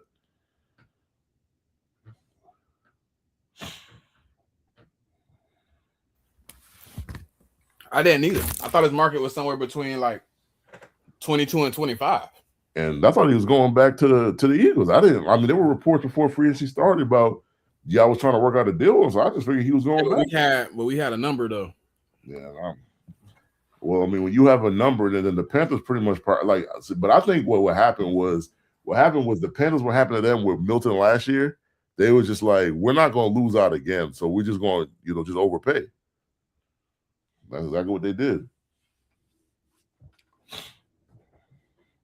I mean, superior overpay. They didn't hesitate. They didn't even hesitate. They were like, oh. I mean, they didn't give another team a chance to get in there and try to counter it because as high as they went, like no other team was giving. I find it hard to believe that like some of the teams going to give him $30 million. I could be wrong, but I doubt it. Hey, is Brees a little upset? Yeah, he didn't get paid. And you don't see the tweets? Brees who? Brees Hall? Hall. He is not happy right now. Well, didn't he get franchised? Yeah, he ain't get his money though. Like his long-term money. So he's not tweeting right now. He's not a happy camper right now. Because I mean, the Jets have been throwing money around, like $10 million contract for. They've been throwing around a lot of 1-year deals, and so he pretty much looking around like, where's my money at? I mean, he got a 1-year deal too. Yeah, but those guys were free agents, so they got a chance to get a deal that they chose from. He just got part of this is Brees Hall's fault. The numbers show that he falls off a cliff after week 8, week 9 every year. Maybe if he can show some consistency, a team can see more value in him. Maybe they can see the value in him that he think that he has in himself. But I think that's the problem, is like he's not getting a chance for other teams to even show what the value is. I mean, he's stuck with the Jets, and the Jets don't. They're looking like they want to franchise you, but maybe the fact is maybe they offered him a deal, he just don't want to play there. Because if you're going to franchise a running back, I find it hard to believe that you don't want to give him a 2 or 3 year deal. I mean, him talking about the money situation sound like he just want to get paid. Sound like he's more upset that he just didn't get paid. I mean, it could be that too. Because he said, sure, seems like we got a lot of money in foreign part. All these dudes signing contracts. That sounds like a dude that's like, hey, y'all said we was, you know what I mean? What's up? Yeah. Surely seems like a lot of people getting paid, but me. Well, you're not wrong about that. That's for sure. I mean, nah, you can't be mad. I mean, but it's like that situation I just said. I felt like sometimes this situation with teams and players, it just don't be fair. Yeah, but the other thing I'll say, luckily for him, like he got drafted at a younger age, so even if he got to go through these 2 franchise tags, even still, he'll still be 26. So there'll be a team that still want to give him a deal after that, though. We should be getting rid of the franchise tag. Owners are never going to do that, man. I don't like it. It suppresses the players' market. And not only that, it's like if something happens during that time, you're cooked. Your career is over with. Like I don't see how that's right at all. I think it needs to be done away with. To me, I think you should only be able to franchise tag a player one time. I think that I don't got a problem with the franchise tag. I just think you shouldn't be able to do it two times. That's what I'd say. But the second one benefit the player more than the first one. Well, I mean, you're still stuck though. Like the thing is, that it does benefit them getting a 20% increase, but you still can't go to free agency though. Yeah. So that's the one thing I would say. I think that Brees Hall's probably looking at it. He's looking at what Kenneth Walker just got on the open market, and he's probably saying to himself, "I know I could have at least gotten that." And the other thing is what's the franchise tag? It's like $14 million. No, well, he is right. No, ain't that what I'm Kenneth talking Walker about the deal, but he has a 3-year deal, and how much of it was guaranteed for Kenneth Walker? I think it was like 40. I gotta check. I think it was like 35 or 40. I hear what it you're wasn't saying. that high. I hear what you're saying. But it was questions. It's questions about Kenneth Walker right now. This first healthy season. Okay, like he went out there, he showed and he proved. Like I said before, Brees Hall, if you look at his numbers, he falls off a cliff around week 8 every year. So it's like if you're looking for that type of money, dog, then step up and show something. Do something. Kenneth Walker got $28.7 million guaranteed. So he basically got 2 years of the tag guaranteed. Yeah. Because I think if Brees Hall gets tagged both years, I think the Jets would have paid him like around 27 to 30 million, something like that. Yeah, it'll be in that same. I think that's the biggest issue with the tag. The money you get guaranteed, like if Brees Hall go get hurt today, he doesn't get another dollar until he's back on the field. It's like that's the messed up part about the tag. I know certified saying you got to step up, but like it's still his future. Like if he go out there right now, tear his ACL, never play another down of football, the money he's made is the money he's made. He threw it. Yeah. I No, mean, I understand both sides, but again, I'm gonna say the same thing. Had you taken care of business before we got here, we wouldn't be here. yeah, but if that's the only thing I argue is like if that was the case, then the Jets would have just put the transition tag on, but they knew they put on the transition tag, somebody was going to offer him some crazy money that they weren't willing to match. So I mean, they know what the is for Brees Hall, and when they during the trade deadline, the Chiefs tried to trade. The Chiefs tried to trade with him. I'm pretty sure the Chiefs would have gave Brees that same deal if he was a free agent. So it's not like teams want him and all that good stuff, but I mean, and also the difference between him and Kenneth Walker is Kenneth Walker put on a much better offense that gave him a better ability to put up better numbers, and I mean he also had another running back. So I mean, like, so he wasn't the only running back, touching the ball every game. Where Brees Hall's backup, he got injured in week 1 of the preseason, so pretty much it was Brees Hall or nothing. Yeah.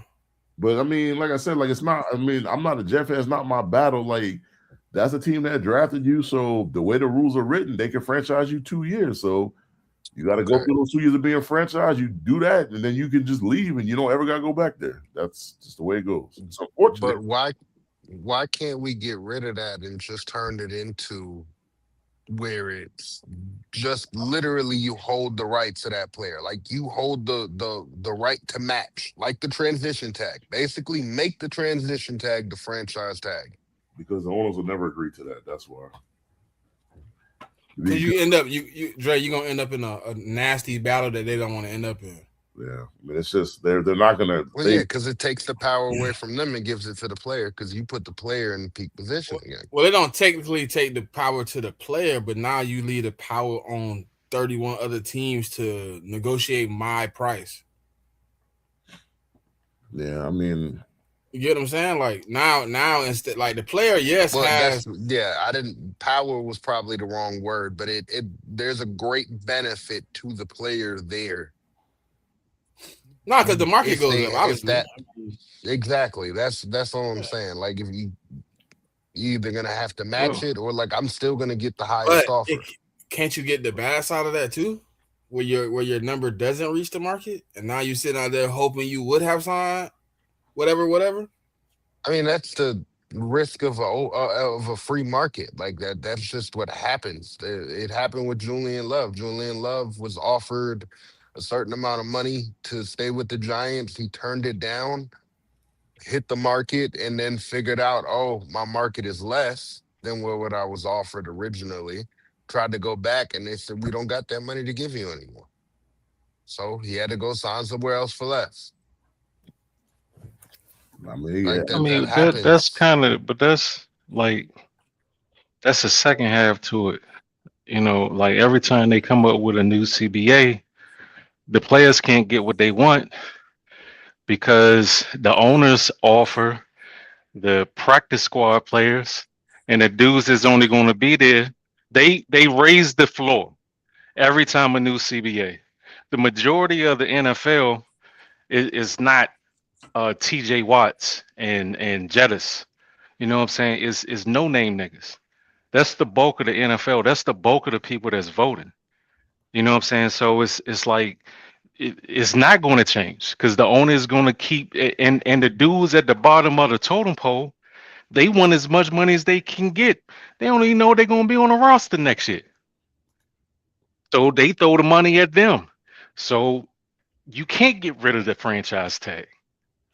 I mean, if they had a stronger union, they could, but the union ain't strong. So, I mean, that's not going to change anything. The bulk of the union is still going to be bottom of the roster. Yeah, but that the reason I say what I just said is because in baseball the union is super strong, like they stick together, and I get what you're saying.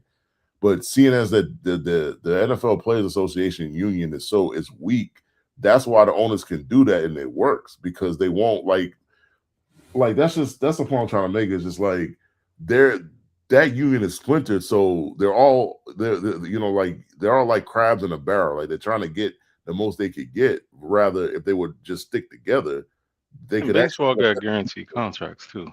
But there's a reason why, because their union stronger. Like that got a lot to do with it. So, but yeah, I mean, football, like like they get a chance to renegotiate that CBA every about 7 to 10 years. And so if they feel like the franchise tag is a really important thing to them, then they could try to fight for it. But I doubt that happens.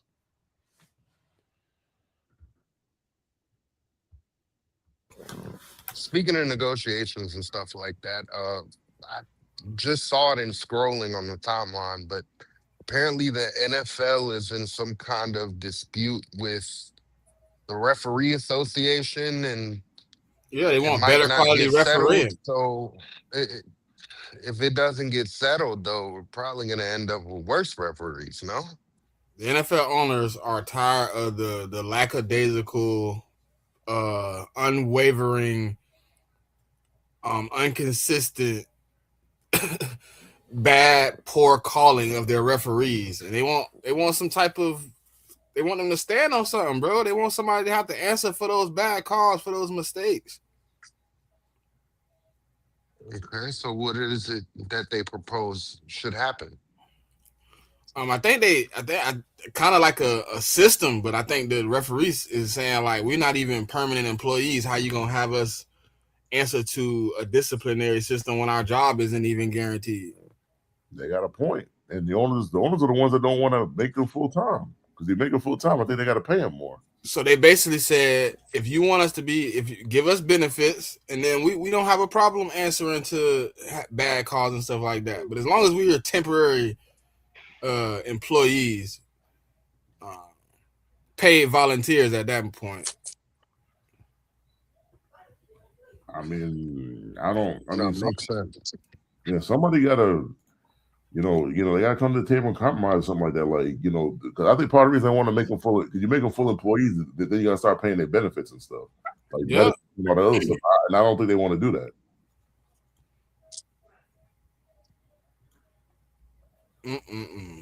So, I mean, they got to figure that out. They got to figure something out, because that's a tough situation. Because definitely don't want the replacement referees. Oh my God. I mean, I don't feel bad for the owners, man. This is their own doing. Like, they're the ones that have been paying the referees. Like, they're the ones that, for the longest, wanted them to be the part-time stuff. And the referees sound like they want to be full-time employees. So they got to figure that out. And we went through this, what was it, like 6 years ago or something like that, when like the referees striked and we had placement refs for a couple years out the. You not remember some of them calls? Yeah, man. I mean, they're both bad either way. It felt like it got worse though with the replacements. I mean, it's not like it's that much better. Like, it felt like it was worse. What it's basically like that, like good and bad. You get the good and the bad. Well, yeah, I feel what you're saying. I'm just like, that's just something they got to figure out. It's only March, man. The season don't start till September. They got plenty of time to, figure that out. Oh yes, and I didn't even think about that. Mike Evans has to find a New Jersey number for the first time in his career. Why is that? Oh yeah, Purdy wears 13. Yeah, he's not gonna be wearing that number. I mean, who knows if you give Brock Purdy something? I mean, maybe Brock will give it up. Pause. Maybe. Nah, new team, new him. Yeah. New team, new me. You hear me? He might come out there with, new number, new ambitions, new goals. Yeah, I saw Titans been spending some money. Oh, you mean the Tennessee Giants? I mean, sure. I mean, if you wanted to keep them players, man, you could spend that money. Nah, I ain't want to keep all of them, but I mean, he only mad about one signing, bro. I don't even know why he even up here acting like he cared about the other players. He only mad that they took Cordell Flott. That's it. You know I'm mad because we still ain't signed a Luminor yet. Oh, and if he end up a Titan, you really go spaz. He's still out there. At least he ain't signed nowhere yet. Hey, that'd be so hilarious, bro. Oh my god. To me, though, there's a greater threat that he go to the Raiders than anywhere because he used to play for the Raiders too. Yo, hey, all right, let the Raiders sign him after that, paying Linderbaum 27 a year. See, yeah. Don't make an enemy out of me, man.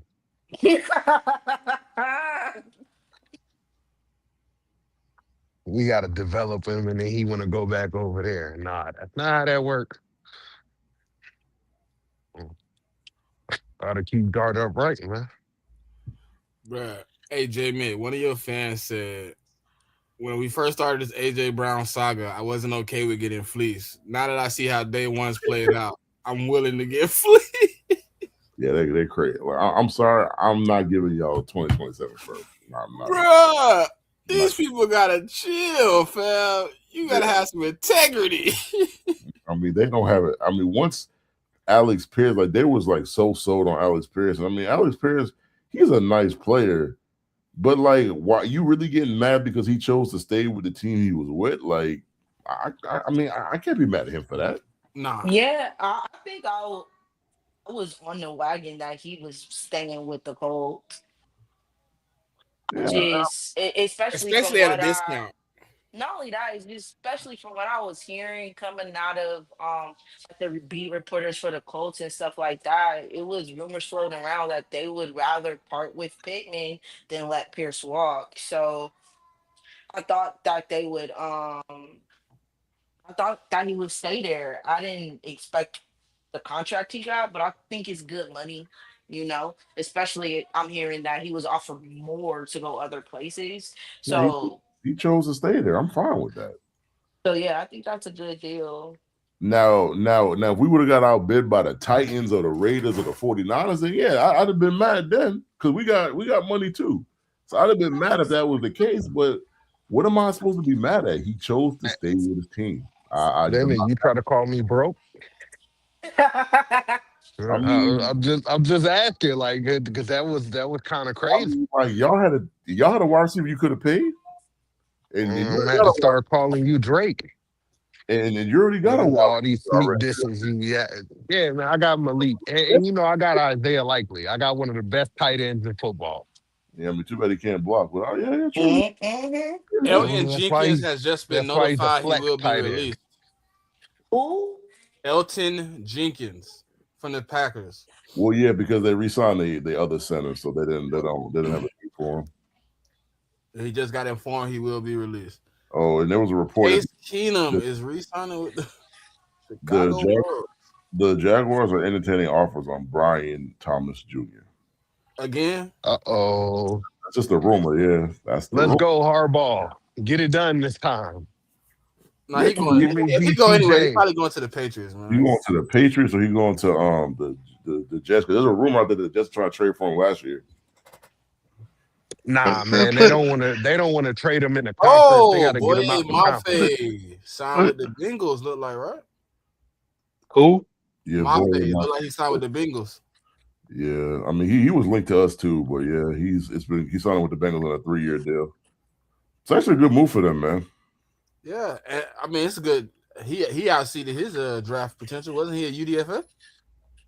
I think not 100% sure. I mean, but I know to get a contract is definitely. I mean, but I know that we was trying to trade with him with the Seahawks in the middle of the season last year. No, but and he's a good player though. They said the Packers explored trade options for Elton Jenkins. The compensation wasn't worth the hassle. They are now releasing him. Oh, that's the same situation with Brandon Ayuk. It ain't even worth the hassle. You might as well just let him go, good brother. That got to be a situation where teams is like, hey, we need you to eat some of this cap here, there, and then you like, nah, we'll just let him go. Don't worry about it. I heard y'all might be in the Tua Tagovailoa market. Nah, not us. No. I heard y'all wanted to bring in some of them Bama bums. Speaking of a actual player that's on, or an actual team that's on Tua watch. Oh. The Falcons. How do you feel about the Falcons potentially bringing in Tua Tagovailoa? I liked somebody argument earlier. I think it was Spo this morning. Like bringing him in, it doesn't necessarily say you're done with Penix because obviously Penix isn't going to play, a good portion of the first half of the season.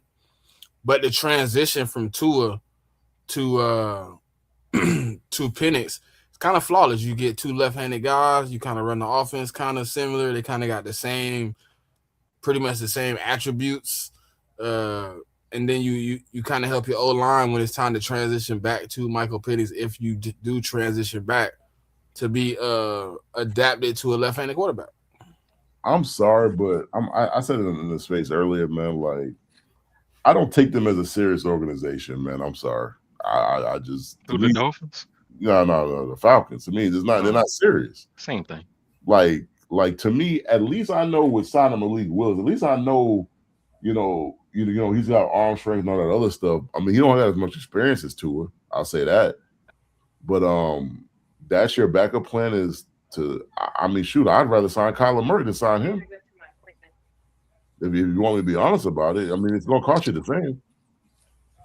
I mean, I think Smitty's right, and Bo was right when he said it in his face too. It's like you basically you getting Tua.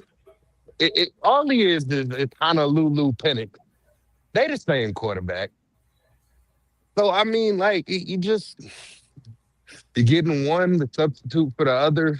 If one gets hurt, you put the other one, and you just rotate them in and out. Jalen Thompson is signing with the Cowboys, former Arizona safety. Huh. 3 years, $36 million. It's not a bad move.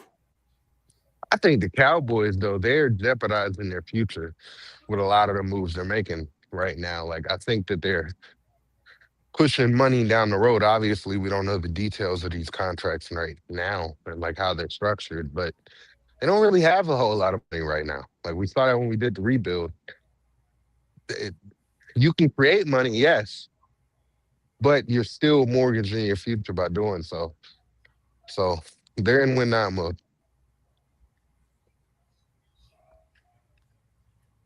Yeah, that's an interesting how they're using the money right now. I thought it would have been a little bit more controlled chaos, but they got it. I mean, they have to act, bro. With that Dak Prescott contract, you got to make some crucial decisions quickly.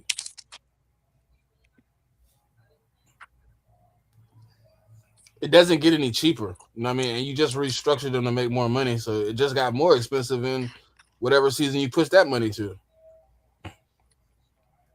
Yeah, but Odafe Owe is signing a 4-year, $100 million deal with the Commanders, $68 million guaranteed.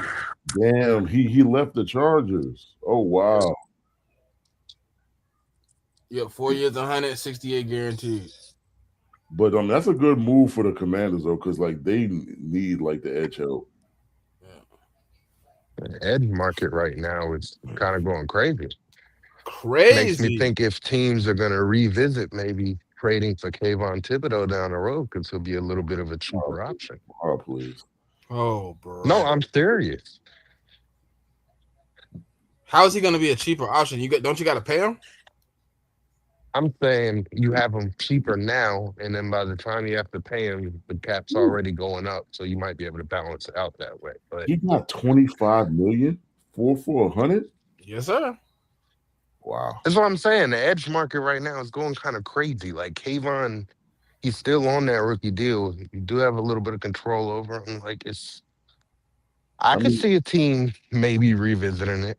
I don't think it's out the realm of possibility. The only control you have is what him on the last year of his deal, and then you could tag him. That's it.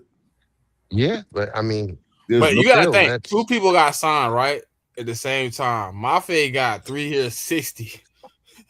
Always said, I hold my shoestrings real quick, brother. Yeah, I think Owe had more sacks though. Like Mafe had he's your classic pressure guy last year. No, I'm just saying, bro, for them to be like the back to back, they only like what 4 minutes apart. Yeah, it's like you thought you had a little something. Let me holler at you real quick. You see this 4 years, 100? But I mean, to me, like Odafe always just a pure pass rusher though. Yeah, he is. Versus Yeah. versus the other guy that got who's the other guy that got signed? Mafe is like. I mean, to me, like Mafe is more like an edge set. I mean, he can rush the passer too, and he gets pressures and stuff, but he's more like an edge setter to me than Owe though. Yeah. That's how I feel about Thibodeau. When people call him an edge, eh, it's more of a edge setter.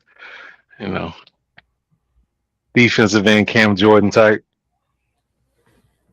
Oh, and that deal, $68 million is guaranteed. Guaranteed. Yeah, I just saw the numbers on that.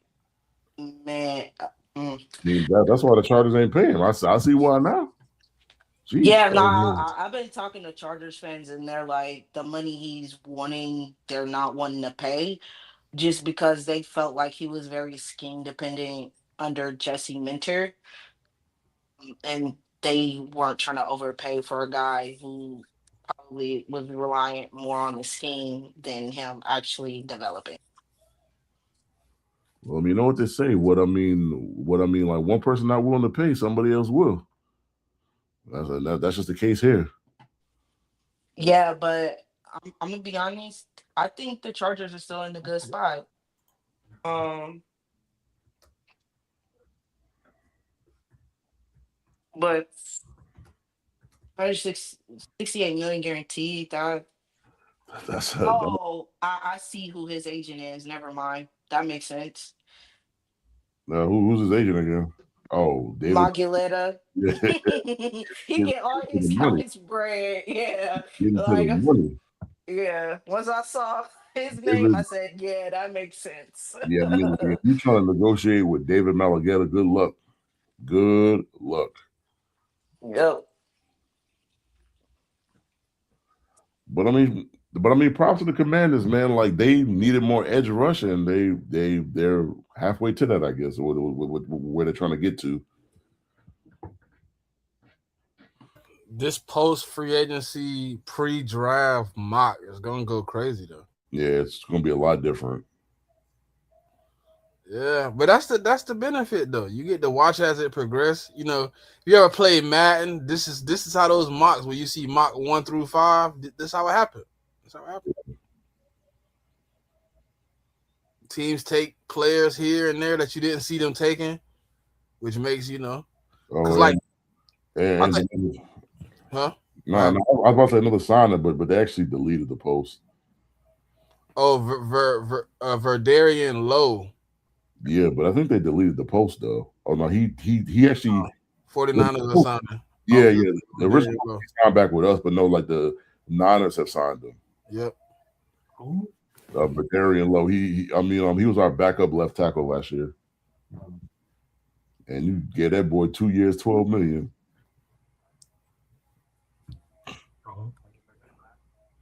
Ravens only have one tight end under contract going into this new season. Shit, I don't got any. Shit. They want to give me that one. I mean, It's Mark Andrews. They not letting him go. yeah. They're crashing out so bad that they're crashing over not re-signing Darian Lowe for $5 million guaranteed. I'm like, bro, it's for Darian Lowe. Like, he's not that great. He really isn't. He's okay, but like, calm down. So before we signed ETN in the guard, they was crashing out that we gave rotational D lineman 3.1 million per year in a 2-year deal. But look, okay, but y'all people mad, right? But Howie Roseman literally told the fan base like 2 weeks ago he wasn't going to be active in free agency. It was going to be about the draft and retaining players. He attempted to retain the player and he's not active, and people are like, wake up. Did you not listen? Yeah, but fans always want to see their team making moves at free. They want to, because it feels like y'all actually doing something to improve the team. I mean, sometimes improving the team is managing the cap. Yeah. And that's not always understood. It's not always sexy, yeah. Now, how would you explain that to a casual fan? What you mean? What you just said, yeah, like how could you possibly make a casual fan understand what you just said? mm, I would have to relate it to something I know yeah. or played in my. Yeah, I didn't want to do it. I Yeah, felt the setup. I felt the yeah, setup. you know what I'm yeah. saying? Cause it's like they don't, bruh. It's like they just understand names. That's it. That's all they understand is names. You know, so Yeah, they You they know what they you they do? don't know nothing about salary cap or trying to they like one dude was like the dude I was talking about with the 49ers. Oh well, the Eagles don't have a need for Carter because they signed Davis. And I was like, what does a one tech have to do with a three tech? Well, What are you talking about? Oh, they you play know the what you same do with those position. I'm people like, no, certified. they don't play the same position. You know what you do with those people. You tell them to tune in to the check down because we doing these mock drafts, we doing these rebuilds, we doing all of the offseason, we covering Man, you all of can't it. help stupid, dog. I'm sorry. Uh, I get what you're saying, but you can't help stupid. You know, it's like I try to explain it like uh Michael Parsons and Fred Warner are both linebackers. They don't play the same position. Okay? A nose tackle and a three tech is two completely different positions. what But Dre's saying is if you watch the check down, like those kind of oh, I things. understood what he was saying. Yeah, that's That's what why I said, but I can't help stupid. I mean. We can give them the information, though. That's what we're saying. Yeah. I tried. I tried. Well, yeah, do that. You know? I'm ready for Thursday.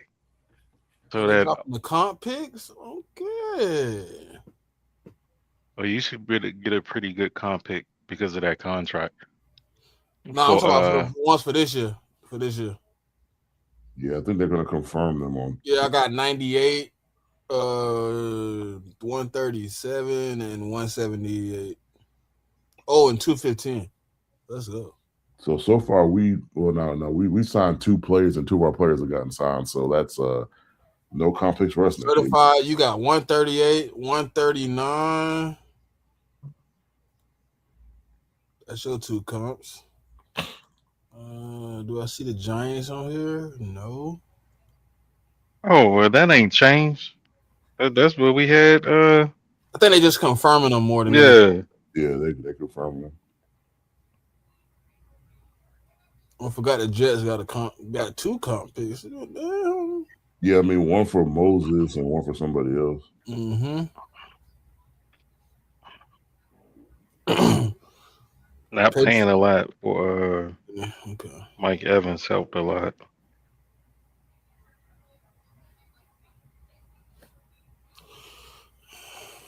Did you want a receiver in free agency? I mean, I wanted Mike Evans. Oh, you did. Yeah, I wanted Mike Evans. We're probably going to draft a tackle now. Oh, okay. I mean, I just once I seen Jalen Phillips' contract, I was okay with the rest of the day. I was fine because there was no I mean, way. I didn't expect him to come back no way, dog. Like, you know, I mean, we he was looked close, pretty. but He that's looked pretty crazy. good on that defense, surrounded with that talent.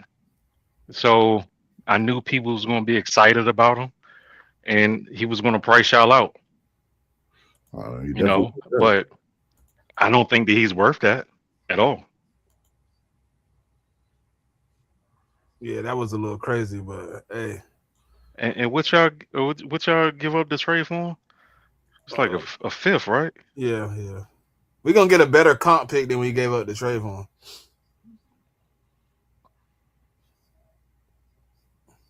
Kind of crazy, right? When did they start the comp picks? Do anybody know exactly when they started doing these? I mean, it's been some. I think once they It's been a while. Let's see if I can Google that. I want to say once free agency officially started, I think that's when they started doing the comp pick computation stuff. I want to because I think free agency started in the 90s. I think they started it like right before realignment. 1994. Sheesh. Yeah. Yep. Yeah. First year of salary cap. Because they had to have a system where if you let players go, that you get compensated for it. Yeah. But that's how free agency was constructed before '93. Like if you lost the player, you had to give up a money or draft picks. Like it basically wasn't free agency. And then Reggie White was like, nah, nah, we gonna have to fix this. Yeah, I mean it's only fair. I mean, and if you're gonna lose a player, then you should get compensated for that. Yeah. I mean, but don't you get discounted if you sign too many players also, right? Yeah, but the thing is, like, if you got Yeah, a they cancel each other out. yes, so you have to lose more players than you sign. So it's a make a choice type of situation. Yeah, I mean, if you want the comp picks, then you can't just be signing a whole bunch of people. Yeah, because we didn't get a comp pick at all for Dre Greenlaw because of the people that we brought in. Okay, yeah. It's a little iffy, you know what I mean? But I get it. I get it.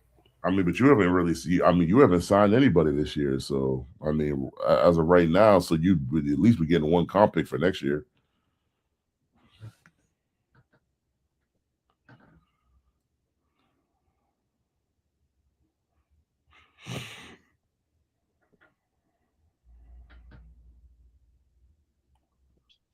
No, that's why I say it's kind of iffy, JMIK, because like you lose a player or whatever, your best player, but you go out and sign two, you know what I mean, tier 6 player that probably gonna be comp, depth, and then you don't get comp. It's like, you know what I mean? Yeah. Right now, if you lose, let's say for instance, you would have lost Barrymore, but then you go out and sign Christian Wilkins and I don't even know somebody else is mid. And then you lose the comp pick because you signed two regular dudes. Yo, that's crazy. Yeah, I thought the contract should weigh out, right? No, it's Well, I mean, the contract determines what round you get the comp pick in. Like it's the contract. And It's the playing time. contract years, the money. The formula for comp picks is pretty complicated, and it's about how much your free agent signed for, and that goes against who you signed, and that will weigh, oh, if you get a comp for this player or not, and then also the value of the comp that you may get. Because I think we ended up getting a fourth for a Debo this year.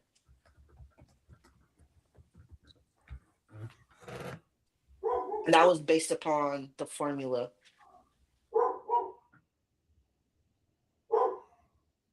Yeah, like it's gotten to the point where Patriot fans are mad. They're crashing out because they didn't re-sign Vidarian Lowe. It's funny to me though.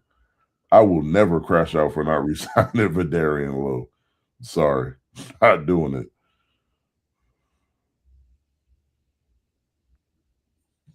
And why do they want him back so bad? They don't. It's gotten to the point where they're upset because they haven't got a wide receiver. So now one of our players got signed by somebody else. Now they're getting.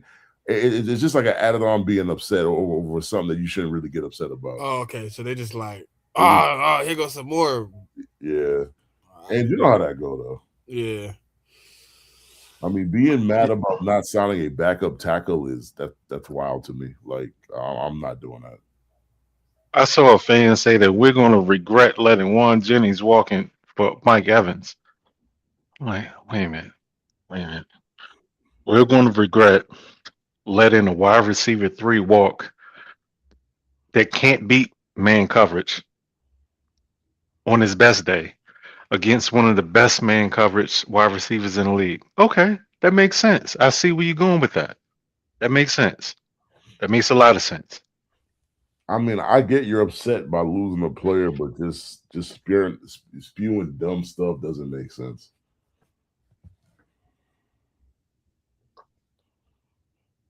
I mean, but I get it though. But I get It's fandom, man. Fandom. fans get Yeah, upset. he probably got a Juan Jennings jersey. That's all. Yeah, but that another thing is I only buy jerseys once a player signs they like if we draft them and they sign their first contract. Like I've learned throughout the years, like you just I just know better. It's even hard then. I mean, but at least if they get a second contract, you know they'll be there at least for a couple of years. Like Yeah. I'm getting to the point I might not buy you a contract. I might not buy another jersey till you retire, bro. So I brought a Fred, and that was this year. Okay. Now, how you would have And felt if they ship him off right now? I'd be pissed. But I also got a Trent. I got that last year. But I ain't really tripping because it's like, I mean, his best Trent days are behind him. And he ain't got much longer left, so you know you'll get the Right, yeah. So I wouldn't, but you got to be retired. I learned my lesson with T.O. Cade came out 3 years, 30 million, 20 million guaranteed. For who? Cade Otton. Yeah, I mean, my fan base wanted to sign him too, but I kind of felt like he was going back to the Bucks. Yeah, they just finally dropped the details. 3 years, 30 million, 20 million guaranteed. I mean, that's a good deal for Cade. So a 2-year, 10-a-year deal, basically, with 10 left on the back end. Cool. Yeah. Nah, but hey, certified. Any of those jerseys I just bought? Oh man, they lead the team. Oh man. And I learned my lesson with Judon, bro. I learned my lesson with T.O. Never again. And I wait till we, what I do is if we draft you, we resign you, then then I'll buy the jersey. Like Lonzo, I bought the jersey, like I bought the rivalry jersey, but that's because I figured he was going to get re-signed. Like, so I'm kind of taking a risk with that, but we'll see what happens. Well, I'm glad Jordan Davis got re-signed because I bought that jersey last year. Yeah, I'd have been sick.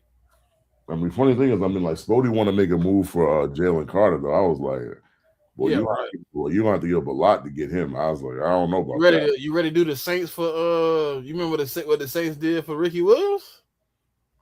I was just like, that's gonna be a lot. You remember that, JMIK? Yeah, they pretty much gave up their whole draft.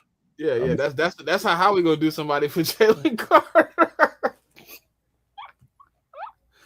You gotta give me more than just a little bit, good brother. But I mean, the one thing I'll give Spody credit for when she said it though, like her GM is one of them GMs that don't care about picks though. Like he will trade you his picks. I mean, and he showed you that last year going from 5 to 2. He willing to trade him. So yeah.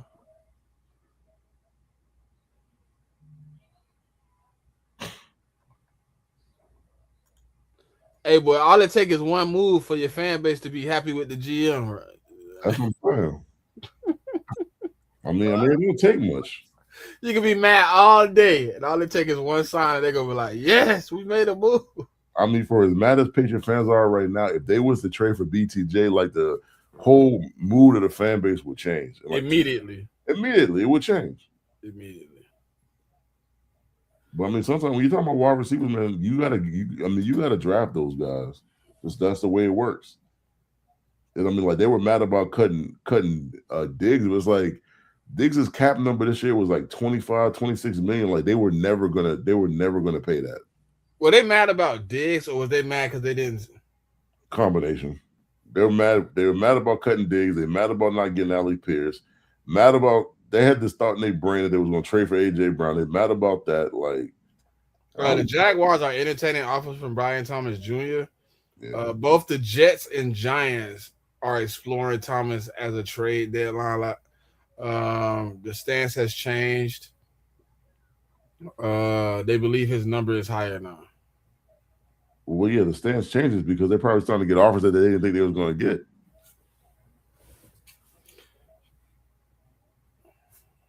Yeah, what you think? Because wasn't they saying they'd only got like a fifth before? No, that report was a fake false report. Okay, that wasn't real. Like like I'm not. I don't think you gotta give up a first, but you're probably gonna have to give up a day 2 pick for him. He had one really good year, and last year was bad. So I Say mean, third. yeah, I say yeah, third probably. Maybe you might have to part with a second, but I mean, if you told me to part with a second for Brian Thomas Jr., there's a chance that you might not get a player in the second round this year that's better than Brian Thomas Jr. in terms of wide receiver. So, but Right. I'll probably do it.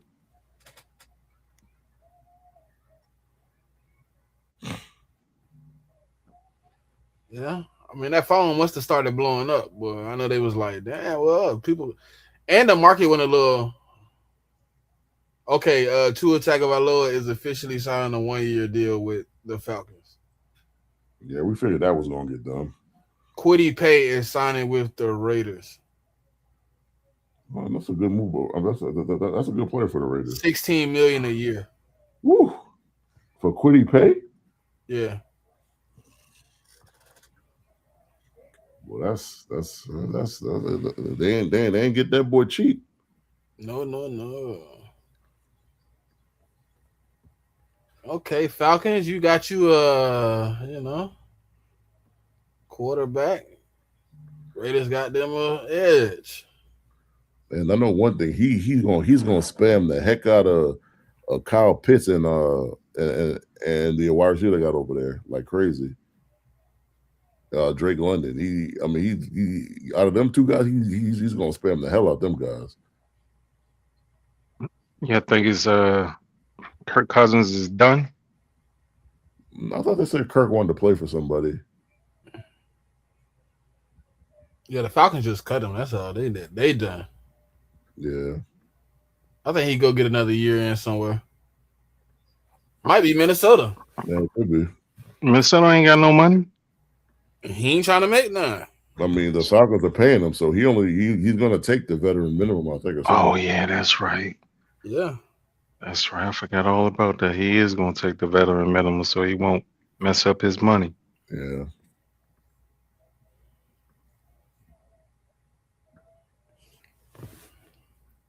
I didn't think Quiddy Pay was gonna make 16 though.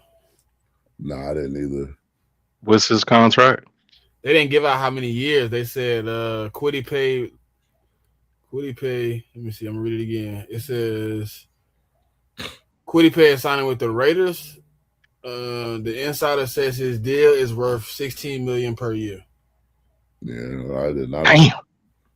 16. I didn't think he was gonna get 16. Definitely didn't see 16. Well, you know that's the value. Yeah.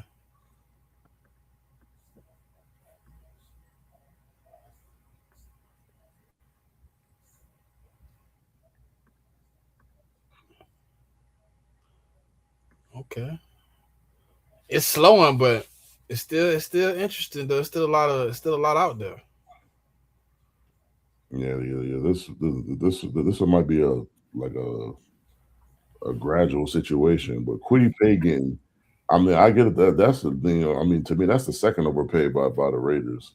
I get it though. You know, I mean, when you're bad, you got to pay that tax. Yeah, but you said they need to spend a certain amount of money, so Yeah. maybe somebody's just starting to be like, "Hey, let's just go ahead and get it over with." But I'm surprised they didn't throw crazy money at Alex Pierce, though. To be honest with you, didn't they say they were in on it though? Yeah, they were in on it, but yeah. Man, I think he didn't want to leave. Yeah, he probably didn't. That's what it seemed like, bro. Because they saying like he took less money to stay. Yeah, that's kind of what Chris Godwin did last year. Like Patriots offered him a significant amount more than what the Bucks were offering, but he decided to stay with the Bucks. Some people high on that loyalty, man. Not only that, some players sometimes like only want to play for one team. I mean, on that loyalty if you want, but I mean, like when it's time to pay bills, I mean, like the person you paying that bill to don't care about no loyalty. Yeah, but that's why you gotta be smart. You know what I mean? He took a pay cut, but it ain't like he didn't get his highest payday ever. Yeah, like, and then also he lived in Florida, so you know, I think it just depends on the caliber of player. To be Yeah. honest, when it comes down to that. Yeah, I don't really understand what the Colts are doing, but I honestly I don't care either. Yeah, but you got to think like so. Like they paid Pierce 30, and then they let Hmm. and they traded Pittman, who was 25 against the cap. So like And they got 20 back. yeah, I mean the net is like what 10. Like it's like 10 million. And personally, like I'm not that high on Pittman. Like I'd rather have Pierce over Pittman. I think you can find another Pittman in the draft. Personally, like he's just. I mean, like he's just like a chain mover, pretty much. Like he doesn't. That's all he's going to give you. And then they paid Pittman, right? Steelers. No, they let him walk. No, Steelers. Nah, I mean they traded. I mean they paid him like 2 years ago. I think or a year. No, Steelers paid him though. Yeah, but the thing 3 about years, $59 million. yeah, but they had to trade for him because he was still under contract. Like the only No, that's what I was saying. I was saying they ended up having to pay him still. Like, well, so yeah, you- he got traded, so he was probably like, I probably want more guaranteed money now. That's Yeah.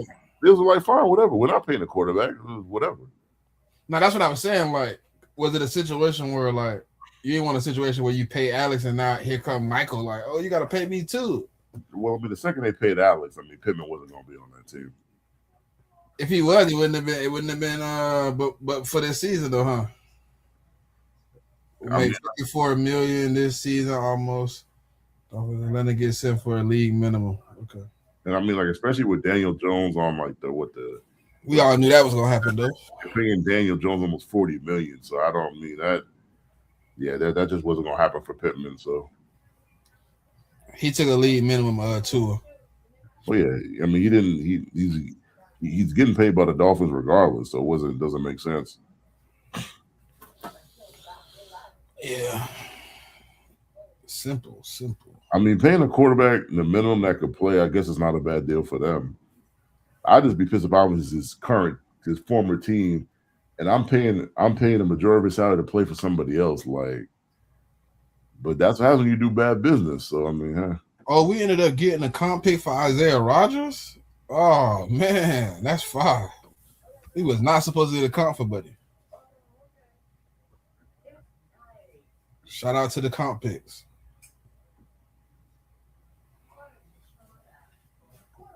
Remember I was confused how we got 215 when I was reading them off? Yeah. Yeah, we wasn't supposed to get a third one. So they ended up giving us one for Isaiah Rodgers. Started with Minnesota. Can't wait for the days that we start getting comp picks again. But somebody said the Falcons now have the most injury-prone quarterback room in history.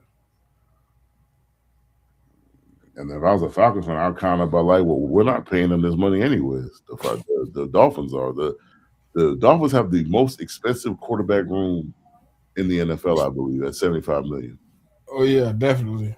I mean, what's the call of shooting with them, right? Before they restructured Dak, the Cowboys are shooting with them. Yeah, they were shooting with them, but I mean, not anymore. It's looking fun out here, man. It's gonna get real interesting.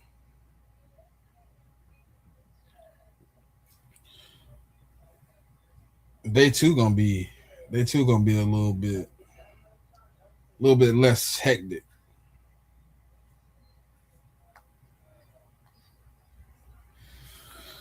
Anything else y'all got for the people, man? Before we get up out of here?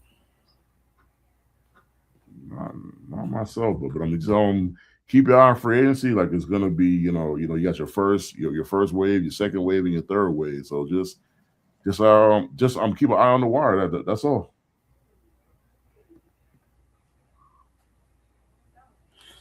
All right. It's Pop there. I don't know if she was free. I know she kind of busy. Pop, you there? Yeah. All right, for sure.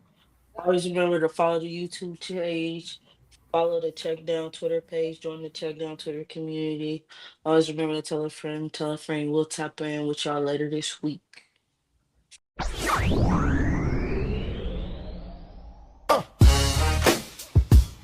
Check down.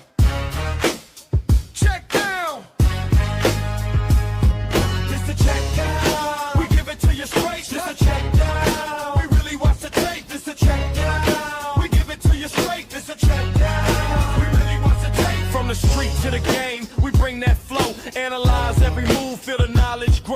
the lights of the city where champions are made. 2 men to the mountains and the praise kick.